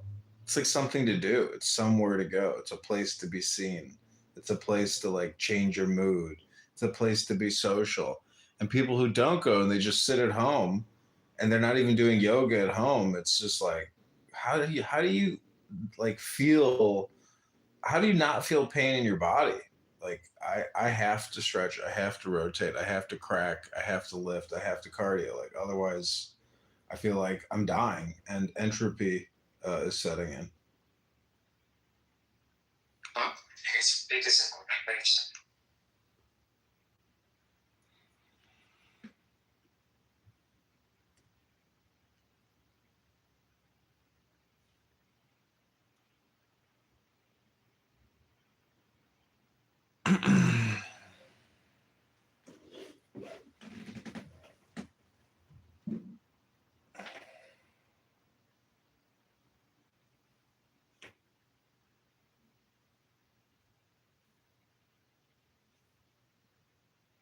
What up, faggot? Faggot! Hey. What are you doing? I'm watching Bill Maher and Gutfeld. They're on the show together right now. Bill Maher and who? Gutfeld. I don't know who that is. You don't that would be really good to see. Where are you watching that? Yeah. And it's I went on YouTube. I'm streaming it, so it's on the. Hold on. It is. Yeah, on Bill Maher's late night show. So it's Bill Maher and. Oh, very cool. Do you see it? Yeah, I'll find it here. Yeah. It's like interesting. So they're like smoking cigars and drinking. Dude, Gutfeld's on tour right now, man. He's killing the ratings, and he's going all over to these different people too. Is it like they're trying to get the sauce from him. Like, what makes this show so good? Serendipity, you don't know who Gutfeld is? Oh, she's in love with Hannity. Oh. You know who I can't stand then, and for no reason, is Laura Ingraham. I can't either. Okay. Is it her face, her mouth? Something is. Sound of her voice. Yeah, man, and she acts like she doesn't know what's going on. Her shit is not good. I don't think so either. Yeah, I don't think so either, Anne. It's something is off. Yeah, no, she's not. It's like stuff. But Abdul. Yeah, I want to let Abdul sing for me. I do. Oh, no, he sings about sexual stuff. What? Yeah. I don't think so. I think you're making that up. I promise you.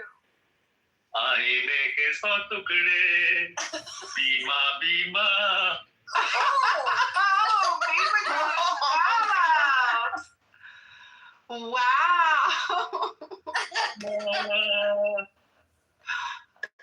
इसको क्या पता चाहे इसको कहाँ जाना है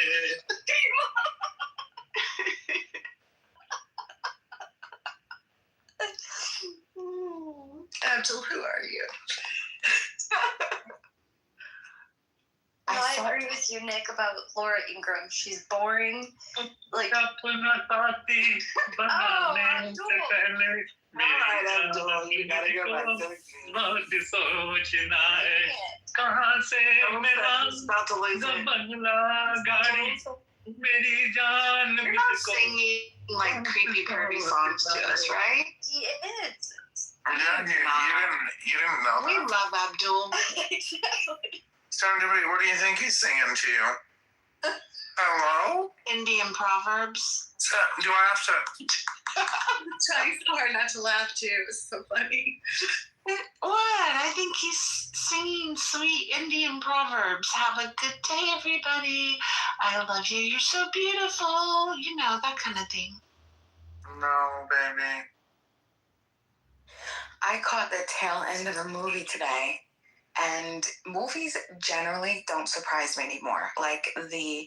They're just predictable, and so it's frustrating.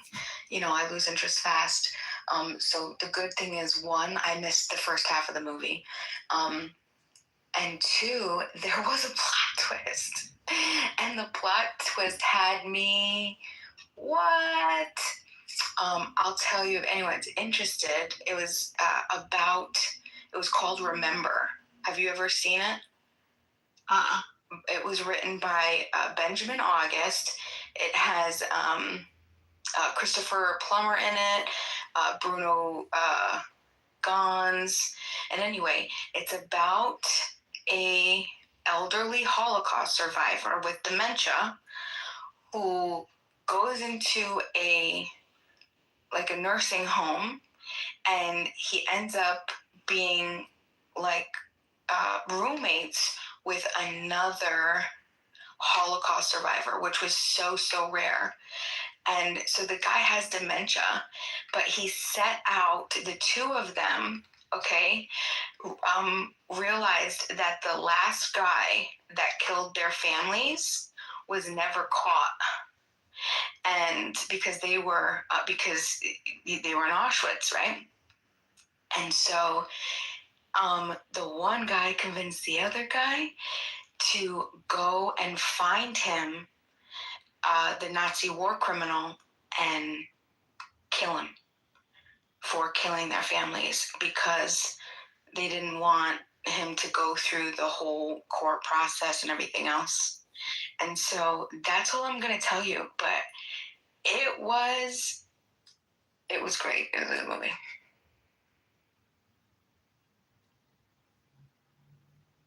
I thought so. I think I saw that movie. What was the year? Do you remember the year it came out? 2015. Oh, no, I didn't see it. I haven't seen it. Did you ever see the movie Life of a Begonia? No, I haven't seen that yet. Have you seen it? Yeah, I saw it on Public Access, WTTW. It's about this girl who knows everything, and she's in love with begonias, but the world rejects her view of reality.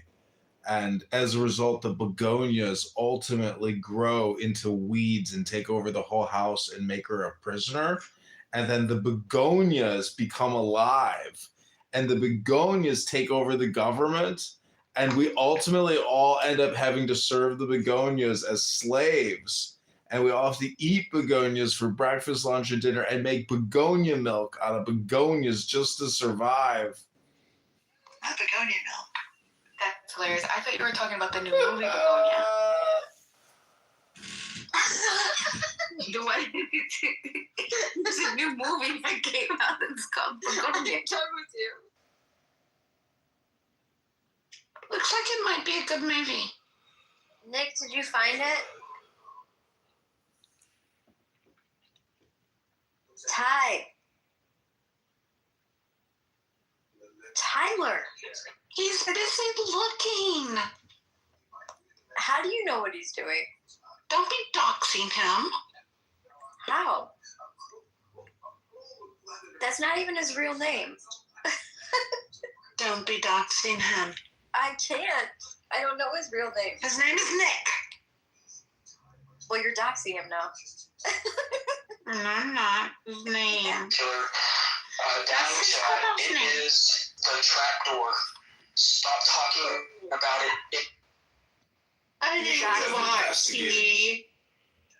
I think some hot tea will make me fall asleep. That sounds really nice. I got a new coffee by Coffee House. Coffee House. I don't know how to say it, but it's Haus. Haus, baby, Haus.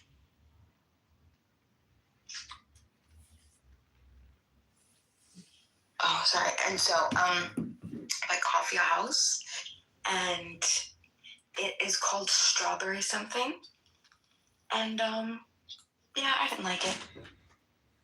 You didn't like it? Well, I don't like fruit coffee either. Yes. Fruit doesn't belong in your coffee. Thank you. I just wanted, they have, like, all of these, like, crazy names. And, like, I just like the regular freaking types. Like, but I will tell you, my Strawberry Fields tea. Chef. Oh, tea, yes. Ooh. Muy perfecto. It's so good. It's ranking right up there. It has hibiscus in it, though. I think that's one of the reasons why I like it so much. You put honey in your tea? Some of them I do, but not all of them.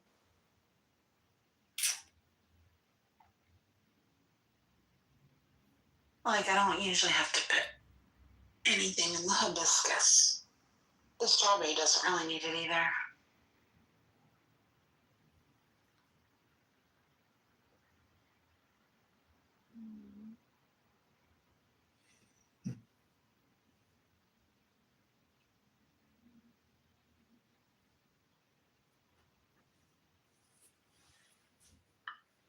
I have to pack my stuff tomorrow.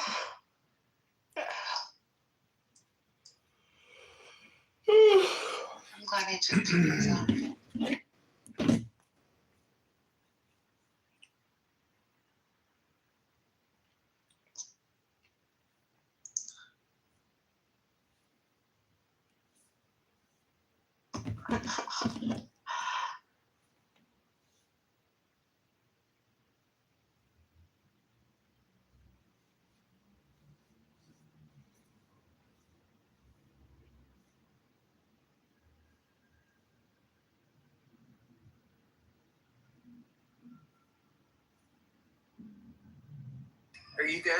Are you ladies still talking about me in the back channel? About, how wonderful I am or anything like that? Just checking. Yeah, you know it. I just messaged Bima about you.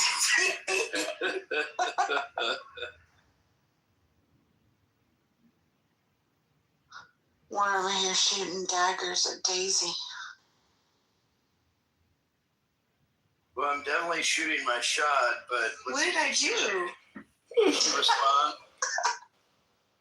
What did I do? I was just researching toast. I'm sorry. Well, I found some stuff. What happened? Did I do something wrong? No. Oh no, you want to take it slow. That's fine. You don't have to climb into. So what we'll do is we'll get 2 sleeping bags. Oh, so boy. like instead of 1 sleeping bag, we can be near each other, but there's no contact, right? Yeah. I'm a little bit. That way we slow. Yeah, and that way we have our own sleep hygiene stuff, whatever that may be, and like we can get to know each other gradually, Well, yeah, that's normal. That's normal. It's so sweet too. Thanks. Dr. Begonias or maybe daffodils, something. Dr. Jordan, what do you think about a girl that doesn't brush her teeth before she goes to bed? What did you say? What did you say, John? I said, what do you think about a girl that doesn't brush her teeth before she goes to bed? Oh, stop. I mean, as long as she brushes her teeth in the morning, that's fine. What the fuck? Nonstop. That's when the bacterial count is high. Yeah, all night long. That's why you brush your teeth before you go to sleep. No, she literally just sent me a link on her good toothpaste today. Sorry. Isn't that ironic? Oh, the irony. We're friends. How do you consciously and intellectually not brush your teeth before you go to bed? I think you're projecting this on somebody else. This isn't projection. This is just basic common sense. I hate to break the news to you. Like Serenity, who's spoken for, Daisy has this southern drawl, if you will. It just entices me. It's like it changes my brain chemistry when I hear it. So we'll just see, I don't want to lose you as a friend, so just take it easy. One sleeping bag at a time, Dr. Jordan. What did he say? I couldn't even hear. He said 1 sleeping bag at a time. Yeah, I am maniacal about brushing my teeth and flossing. I like this girl that I'm seeing, but I'm repulsed that she doesn't brush her teeth before she goes to I knew you were bed. projecting. So why does she not brush her teeth? Is she a bad breath? I think it's stupidity. That's the truth. Stupid people would not vote. They're 24. Oh yeah, she's not worried about anything yet. How do you go to sleep at night and then wake up and you got like chalk butter in your mouth and you're like, oh, I guess it's time to brush my teeth now. It's like stupid. You're supposed to brush your teeth before you go to sleep. Wait, you're seeing her? You're seeing a 24-year-old? I'm dating. Well, I don't know if I'm dating, but I'm seeing a 24-year-old.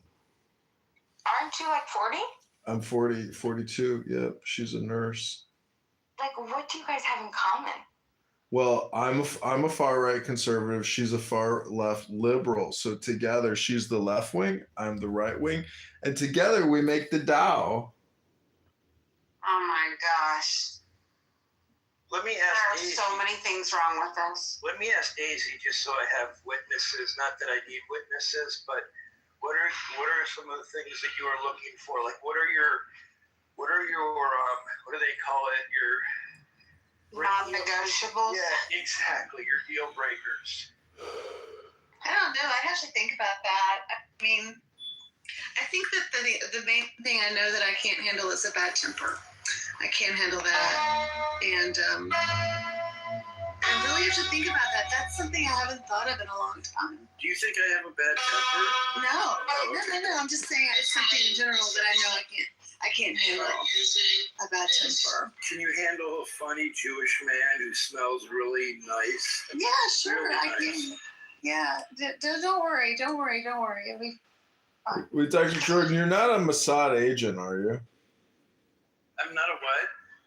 I heard this conspiracy theory on X today that there's 100,000 like recruited Mossad agents throughout the world. Like, I thought you said misogynist. Well, I'm probably somewhere between a misogynist and a Mossad agent. They're probably one and the same. I'm kidding, but. yeah, I was in an X So you space. said you smell good. What do you wear? Well, I don't really have. I mean, I just get that kind of feedback. I don't necessarily wear fragrances because I think that like it masks the natural kind of a healthy How much was it? pheromone, if you will, right? How much was it? So sometimes I'll wear So you're not going to tell me how much was rarely. Because like when I smell them, when someone walks by and they have like a musky cologne, I'm like, that's weird on a guy. But I mean, if Daisy wants me to wear something in particular, I'm happy to get on Amazon right now. And I mean, I aim to please, basically. Radical honesty is another non-negotiable. Like, I can't handle liars. Well, I'm pathologically honest. Yeah. I don't know if that's the same as radical honesty, but close. Well, honesty will do. Not lying would be great. I haven't thought about it, but that's a good thing for me to think about and write about tomorrow during my break. To have it written down, you know? I mean, for example, when you hear my voice, does that just change your brain chemistry? Do you spend days, like when you wake up, am I like the second, third, or fourth thought? Or, I mean, where do I kind of fall out in the thought series? I'm not sure. Number one. I mean, come on, you don't have to flatter me. If I'm 2 or 3, that's fine. Well, I'm not repulsed by you, and I enjoy when you're in the room. Oh, god damn, that's good. Okay, good. That's saying a lot from me. That's really nice of you to say. And while I respect the congressman, I tend to, I'm not out chasing people. I'm not chasing age gaps. I'm chasing someone who I can have, deep conversations with, be emotionally vulnerable, dance with, hold hands, be affectionate, laugh at romantic comedies, listen to oldies, these kinds of things. Yeah. Well, it happens all the time. I remember when I was 24 being asked out by 42-year-old men. There was like a thing where there was a lot of it happening at church, and I just couldn't do it. But I know people who did, and they made very good decisions for themselves by doing that because there was a maturity level there that the 24 to 30-year-olds didn't have. So at this age, I'm a lot older now. I keep thinking I'm still 24 or 32, but at this age, it's just a lot simpler to break it down, I'm not making sense because I'm exhausted, but I hope that makes some sense. There's nothing wrong with going out with a 24-year-old. No, it does. I was going to comment, but I can't get the flashlight off on my phone, so I'm at the gym. I look like a fucking special investigator. So bear with me. Yeah, no, absolutely. I have nothing in common with these youngins. Even when they look like, these, even when they're deemed aesthetically appealing, nothing in common. Turn off. See, Dr. Jordan. David B. David B. the Congressman. Dr. Jordan, you have Trump derangement syndrome because you're a liberal Democrat. But see, if you were to present yourself as being an ultra MAGA man, subconsciously and psychologically, a woman is attracted to that strength of character. And so all I'm trying to tell you is, Dr. Jordan, is conceal yourself in a pattern which is unfamiliar to you, and you will be amazed. It's like George in Seinfeld when he's like, "That's it, Jerry. I'm doing everything opposite from now on. My name is George. I live with my mother." Try that. But pretend you're MAGA. Get a MAGA hat, and you'll be amazed. Women will, because you got to understand, it's like just walk through the mall with a MAGA hat. This is an experiment. And women will literally look at you because you are signaling strength in a way. This is all just like animalistic, reptile psychology. And I can tell you from experience because I have worn a MAGA hat to Republican events, and women literally, they're just like, I don't know how to tell you this, Dr. Jordan, but women are easily fooled by exterior presentation. And, you know, just give it a shot, Dr. Jordan. You might get what you're looking for. Well, that wouldn't work with me, but that is a good strategy. She's a liberal. Daisy and I are going to spend times hiking. We're going to be hiking and walking on the beach. No, nothing rustic. Nothing rustic that requires hiking boots. I've left the Alaska wilderness years ago. I'm talking about like walking around a mall, perhaps, or a pathway, a sidewalk, holding hands. So wait, are you not gonna take John's advice? No, I'm not like, hey, you know, young women are throwing themselves at me often. I just have nothing in common with that. I have nothing in common. Who said anything about young women? John was talking about the 24-year-old that he was dating.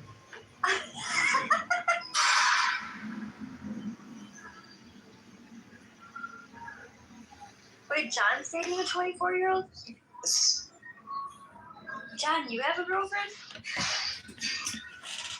I don't know if I wouldn't call her a girlfriend. She told me she's not just a liberal, she's a hardcore leftist. But and she knows I'm running as a MAGA, you know, congressional candidate, and she's like, I can never introduce you to my friends, but you know, you're my lover. That's what she texted me. She's like, Oh my gosh. hi, lover, you're my lover. I'm like, oh great, I'm her lover. This is Dr. Hoffman and I recorded this earlier today, Daisy. This was I helped him record this, so this is him. We wrote this for you. Can I offer you a penny for your thoughts? As a matter of fact, how about three? 1 penny for you, 1 penny for me, and 1 penny for our minds engaged, not so sexually, getting intimately closer as we approach the climactic altitude of new mental sensational conversation, because I'm trying to get to know everything about you from the neck up. So, these are not your typical sexual poetical prose. I'm trying to close the door on an all too familiar freaky foreplay game with which most people have chosen to approach you. While they're trying to get deeply embedded in the fine fibers of your bed sheets, I'm trying to find and define the fibers with which your mind speaks. I want to engage you. I want to engage you by putting a 2-carat solitaire diamond on your mind and marrying every thought. I want to every inch of every crevice so I can get an oral fix of each orifice and taste your passionate imagination. I'd rather be naked and exposed, holding you as we're lying and you're crying while confiding and describing the tough times you had in life and how you don't know if you can keep a relationship long enough to be somebody's wife. I want to feel the heartbeat of all your inner rhythms as they lead me towards your warm, wet waterfalls of feminine thoughts, and I'll swim within them from backstrokes to brushstrokes. I'm penetrating every entrance to your mind, taking my time to find out everything about you. Did I ever tell you about how you fell asleep in my presence and your mere essence kept me up for hours as I cowered with this feeling of a sexually unadulterated mental connection? And as you laid by my side, I pushed my blinds aside and took the time in the moonlight of that night to count 72 eyelashes on the upper eyelid of your right eye.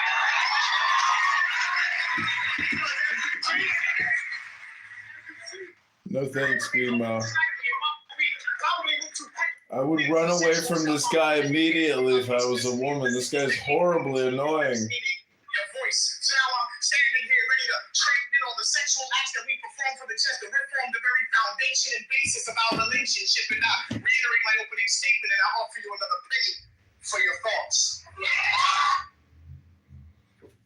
Exactly, a fucking penny. This guy is so cheap. A fucking penny? What a cheap bastard. A penny for your thoughts, John. Thoughts.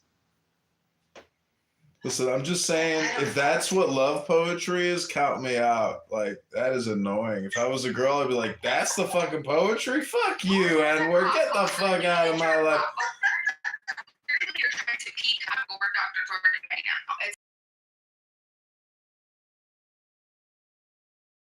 Well, the 4-year-old and I, you know, we both said we had a soul connection. Oh, I see what you're saying. My bad, Dr. Jordan. Action. Your mother was a hamster and your father smelled of elderberry.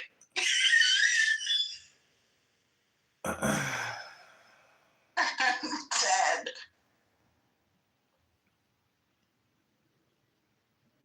Dr. Jordan, do you have any characteristics that might be unappealing to a woman? Like, do you like to eat garlic on Friday nights and then, talk a whole bunch and get close after all that garlic? Like, what is it about you that you think, some women have criticized you on? Is it anything personal hygiene related? Who, me? Yeah, I'm just wondering, like, is there anything with regards to personal hygiene that women have ever, commented on? The day that I eat too fast. And what happens if you eat too fast?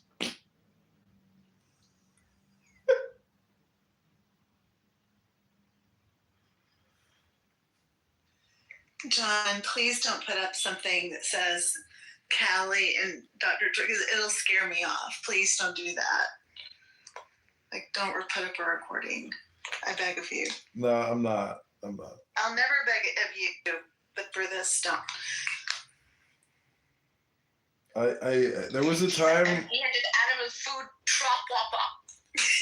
I've always liked Dr. Jordan, and I've always liked talking to him about girls. That's my favorite topic to talk to about Dr. Jordan. But when well, here's one. The owner of the Colts, the Indianapolis Colts, went to my alma mater.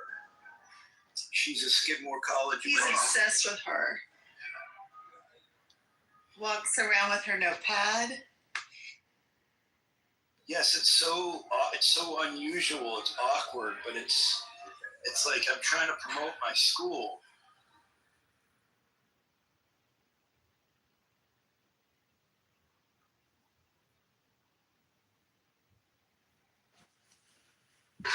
If I were them, I would be posting. Maybe she doesn't give enough money to the school, but like if I were them, I would absolutely be promoting all the press she's getting.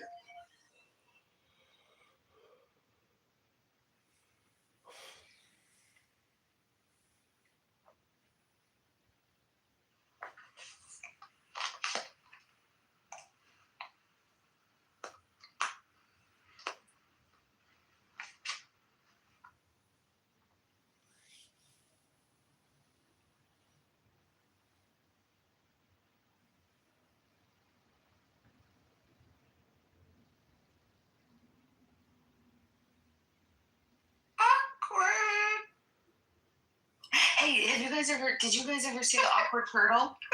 Did you ever do the awkward turtle? Not ever do the awkward turtle. Yeah, so you're supposed to. So take your left hand and put your forefinger straight out and your thumb like perpendicular. And then take your other hand and just line up your four fingers. So you have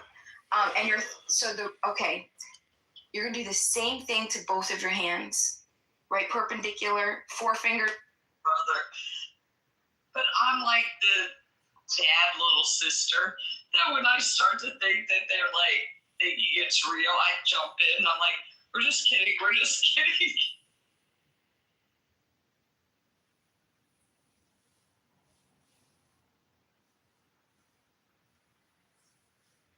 Is it Texas? Okay, all right. So, Congressman, what do you think that I should? Where do you think Daisy and I should go on our first date? I usually like to say I would love to take you for dinner. So, I mean, do you guys live in the same town? Yes, we both live in. Whatchamacallit? In Fort. What's it called? What's that northern city in Indiana? Fort Wayne.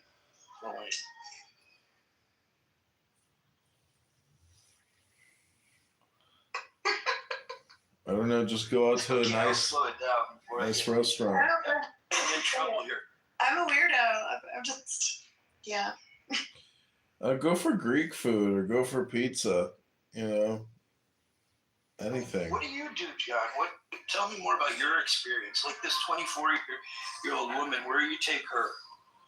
I met her at this place called Jenny's Ice Cream, and our ice cream employee was trans, and he had huge breast implants, was extremely pale, had blonde hair, and I tell you, man, this trans guy must have given her some magic ice cream, because after that ice cream, she went back to my place, and I think she spent the night, or she, anyways, that ice cream had some magic kundalini in it. You think she's a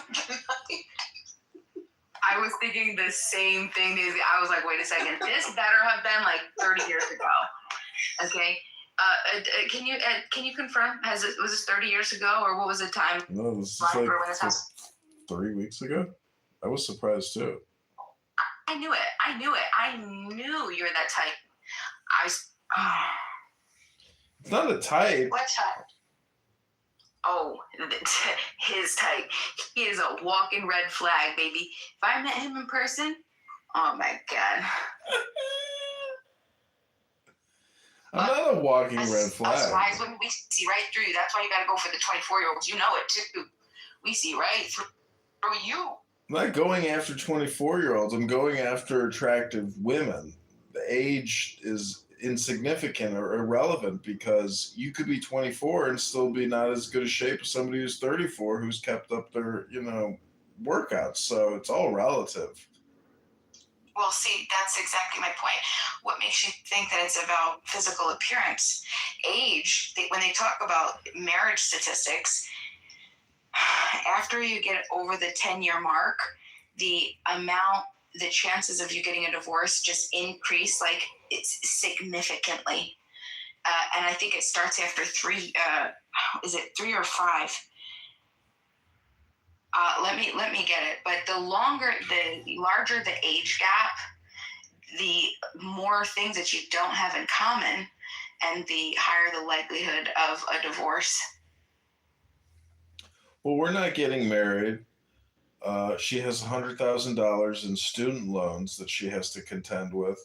I think I've been helping her significantly. Her license plate sticker was expired. Her City of Chicago sticker was expired. I paid for everything. Oh, yeah, you're helping her out.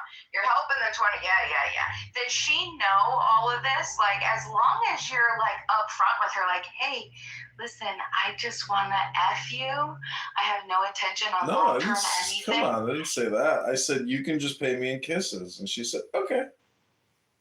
Yeah. Oh, God. I'm not kidding either. But she is like really absent-minded, and she works as a nurse, and she has to drive freaking 2 hours a day for commuting, and her car could have been booted, and then then the tragic cycle begins. She owes the city $1,000 in parking tickets, and she could have been booted. It's like, how do you live your life so irresponsibly? Like, your whole life could just be shut off. Like, you're fucked. I mean, like, as long as she knows that you're, like, temporary sugar daddy, just make sure that you communicate with her. That's all I'm asking. Well, she's also a bisexual. She's a bisexual liberal. She's got other lovers. I'm just one of her retinue of lovers.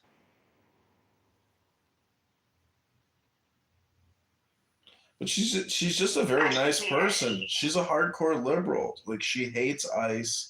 She hates Donald Trump. She hates everything that's happening. And I'm just like a positive, optimistic person.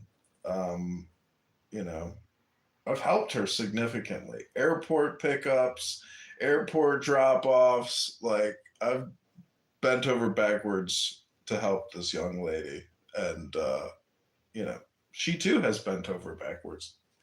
And she,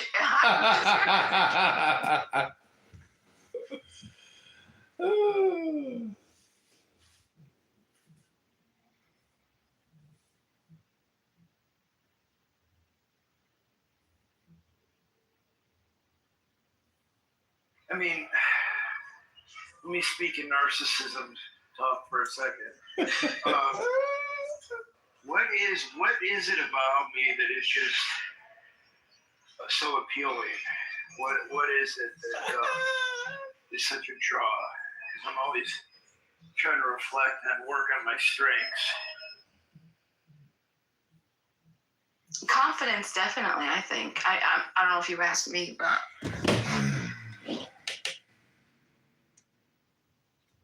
Well, you're genuine, and I knew that from the very first time, day one of Clubhouse. Oh, that's sweet of you. Tell me more. That's all I can say. I'm very, when I give a compliment, I'm a very flowery writer, but when it comes to things like this, I'm just more. What was it that what came across? Like, what are some things I said? Or? You didn't say anything. You just I could just tell. I just get a sense of people. And I think it was like, I don't remember, it was one of those roast rooms and someone was trying to roast you and you wouldn't stand for it. You were like, I'm out of here. That I do remember that very clearly. Don't ask why. I just I appreciate it. It's beautiful. Documenting espionage. What's the? I remember when I came back, I was like, "That's the guy that stood up to that." That's roasting people. Who was the There were so many. You know, they walked in and then they were trying. Some of them did become comedians, but they were always really Everything you say, I think, is a lie. And I don't trust you. I don't like the roasting too much. There's juice. Do you remember, John? Were you around them? Untrustworthy, sneaky, they're smelly, they're kind of fucking ugly. Tell me how they're inbreds. I don't know how to explain it. Let me think back into my Rolodex of my memory. Right, let's take that's a quote unquote a lower IQ take, and that's not a pejorative, it's just being descriptive. Like that's sort of a low hanging. I just heard that word Rolodex not even 5 minutes ago. Not even 5 minutes ago, I heard that word Rolodex. I haven't heard that word Rolodex for maybe 20 years before that. I don't know where I came up with that. Oh gosh, I'm remembering, like he does these impressions of like everybody, and he's gotten to where he will post on Instagram. What is his name? His name is Matt Friend. That's his name.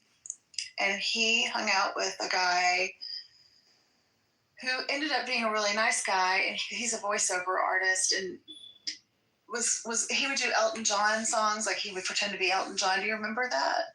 He was the nice one, like of the two. They kind of fooled each other. I mean, there's the guy who was the impersonator of Donald Trump. I forget, was it Josh Rosen? But I don't think that's who you're thinking of. No, it was somebody. It was either Matt Friend or it was somebody who was really fierce and didn't last very long before I think he may have been kicked off. Oh, I know who you're thinking of. You're thinking of that guy. You're thinking of the guy who's a dog trainer. What's his name?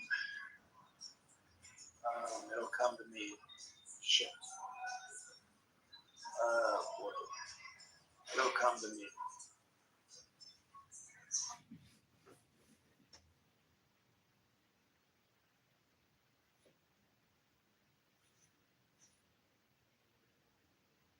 I texted with Roger. Actually, an investigative journalist documenting espionage. What's the How is he? silver lining of that? He's good. If they're Jewish, you can't fucking trust them, right? So if they're Jewish, doesn't matter what organization, what government organization. It's just, you're Jew, I don't trust you. So we just start there. Everything you say, I think is a lie. And I don't trust you. I don't Is he considering it? It's just, Yo, fuck around, dude. Jews, they're untrustworthy, they're sneaky, they're smelly, they're Roger's a kind of bitch. fucking ugly. I'm not sure that's the PTO. Do babies fuck? Do babies fuck ass? Has you guys ever wondered?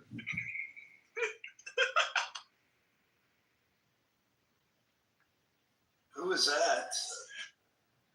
Someone with a demon inside of their brain. Sounds like two young kids having fun.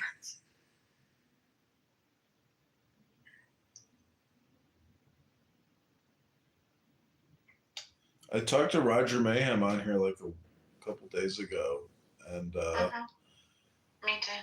then he deleted his account after that. I think he had an argument with Mountain, and he says, "I'm so done talking about politics. I don't even think about it anymore. I don't even care."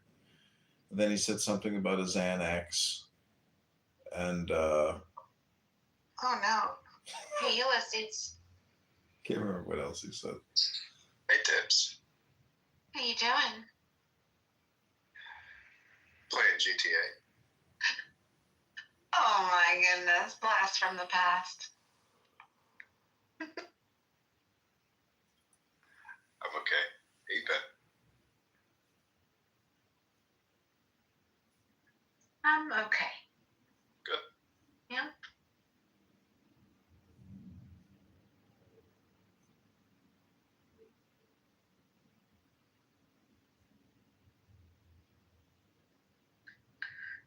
The day is over, y'all.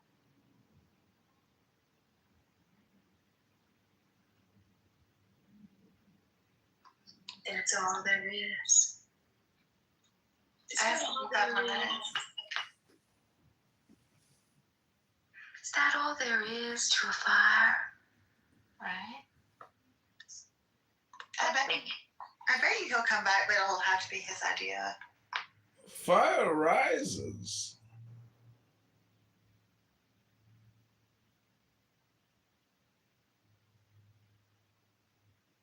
Is that all there is, my friends? Then let's keep dancing. Woohoo! You sound like you're straight out of the 1940s. My favorite era of, I don't know, not really my favorite era, but one of my favorites. Of singing the Andrews Sisters and, yeah.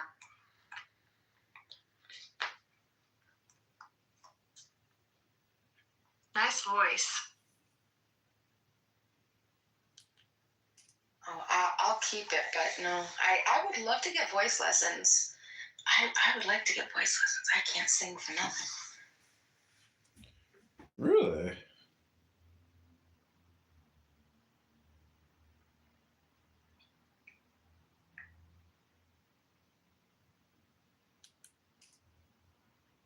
But see, Dr. Jordan, I hadn't been on Clubhouse long, but I could tell it was filled with a sea of just trash. You know, there was a lot of trash, and you kind of you rose to the top. So that should be a good compliment in itself. That's sweet of you. Were you in my scapegoat strength rooms? No. Oh, okay. But I was Detective Jack. Oh, right. Scapegoat strength were the first rooms. Yeah, that's where I met Rowan, actually. Rohan was he's a very angry man. Rowan? Which Rowan? Australian Rohan. I don't get that vibe at all. Oh, he said he really hates me. Oh, I forgot who I was talking to. Yeah, he's really tried to, roast me one day. It's pretty funny. All right, Bima, Daisy. Here's your daily affirmation prayer, okay? Okay. Bima, are you listening? I'm listening.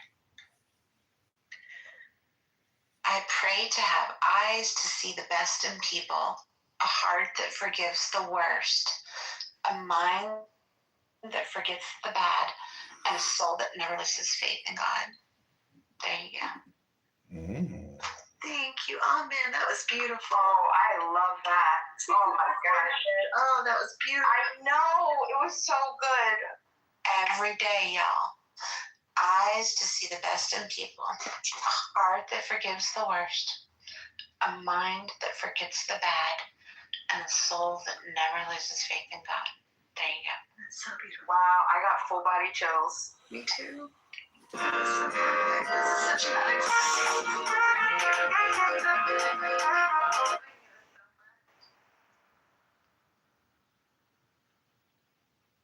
Always get better when they get smaller. We could all sing a song together. Kitover operating together, like Spanish Eyes or Quando.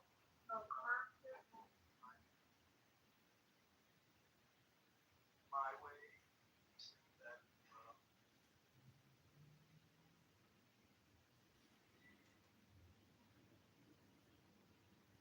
Would it be nice, when I was a kid, went to summer camp in Wisconsin, we used to go out on canoes and just sit on the lake at dusk. Such calm and tranquil. Now I live in a concrete jungle.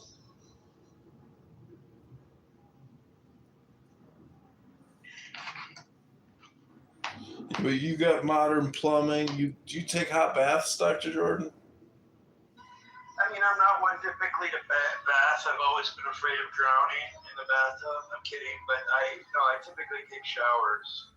Oh, you should incorporate a hot bath into your life every week. Oh, okay. I would do that. Yeah, it's good for your skin, for your blood pressure, for everything. It's like. I mean, it'd always also be nice to have a lady friend join me. It's kind of a scheduled weekly thing. I'm joking. I don't want to scare the ladies away. None of them are laughing right now. Well, they're all sitting in the hot tub right now. Dr. J, we all know what it's like to have the pleasure of well, women like to bathe and bath. Women like to bath and bathe, right? It's an experience for the women, whereas men see it just as the utility to clean typically. Not all, but do you know, whenever I have a stomach ache, I go into a hot bath, and I gotta tell you, I always feel better. Like, especially like that time of the month, I'll just crawl up in the bathtub, and I'll just fall asleep. I'll wake up when the water gets cold. Yep. And right back on. Repeat. I'll be in that. I'll be drain that water and that hot back on. Yep. And it feels so good. It feels so good. It really does. Gets so preemie.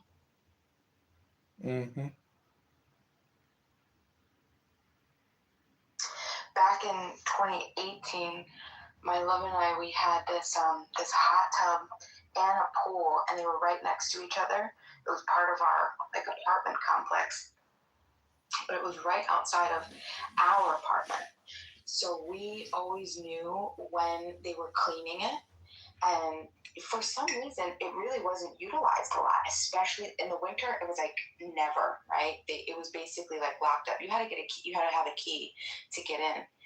And we got into doing Wim Hof, but it was so much fun because we'd go out there and we would sit and we'd do, like 5 minutes into the cold, and then we jump into the hot tub and we just go like back and forth. It was and oh my gosh, the sleep after. Ooh. Oh, that sounds like so much fun. So much fun. So much fun. That's the great way.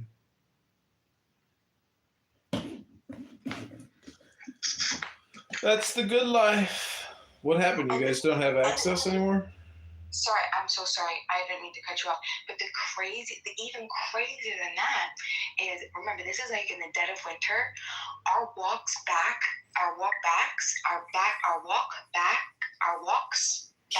Jesus. I know. I take a minute. Our walks back, you weren't cold at all. Like, there was no, because of like going back and forth, right? If the last thing you did was come out of the pool, then it was like just beautiful. And that's so crazy because your walks too always, You know what I mean? So that's a sign.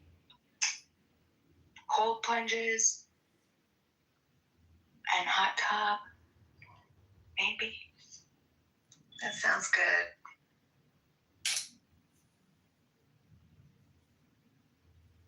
And you gotta remember to do Wim Hof because all of his breathing techniques and stuff, so much fun too.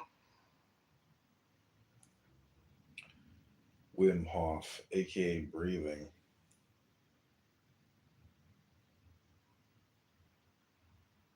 I pulled up My Way, but can't find Engelbert Humperdinck singing it for the life of me, Dr. J. Are you sure he I'm did? positive, yeah. Let me see if I can. Hold on one sec. I have looked,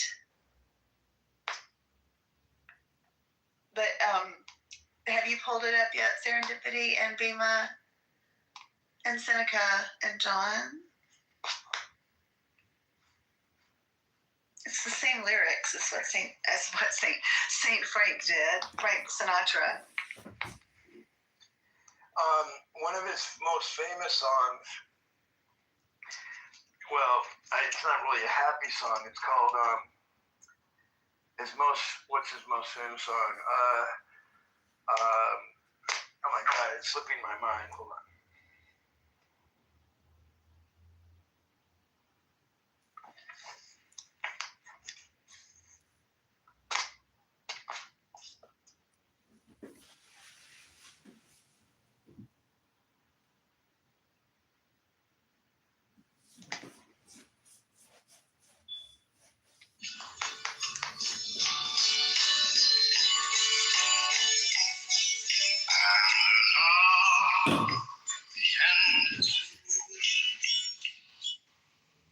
Are we gonna do this?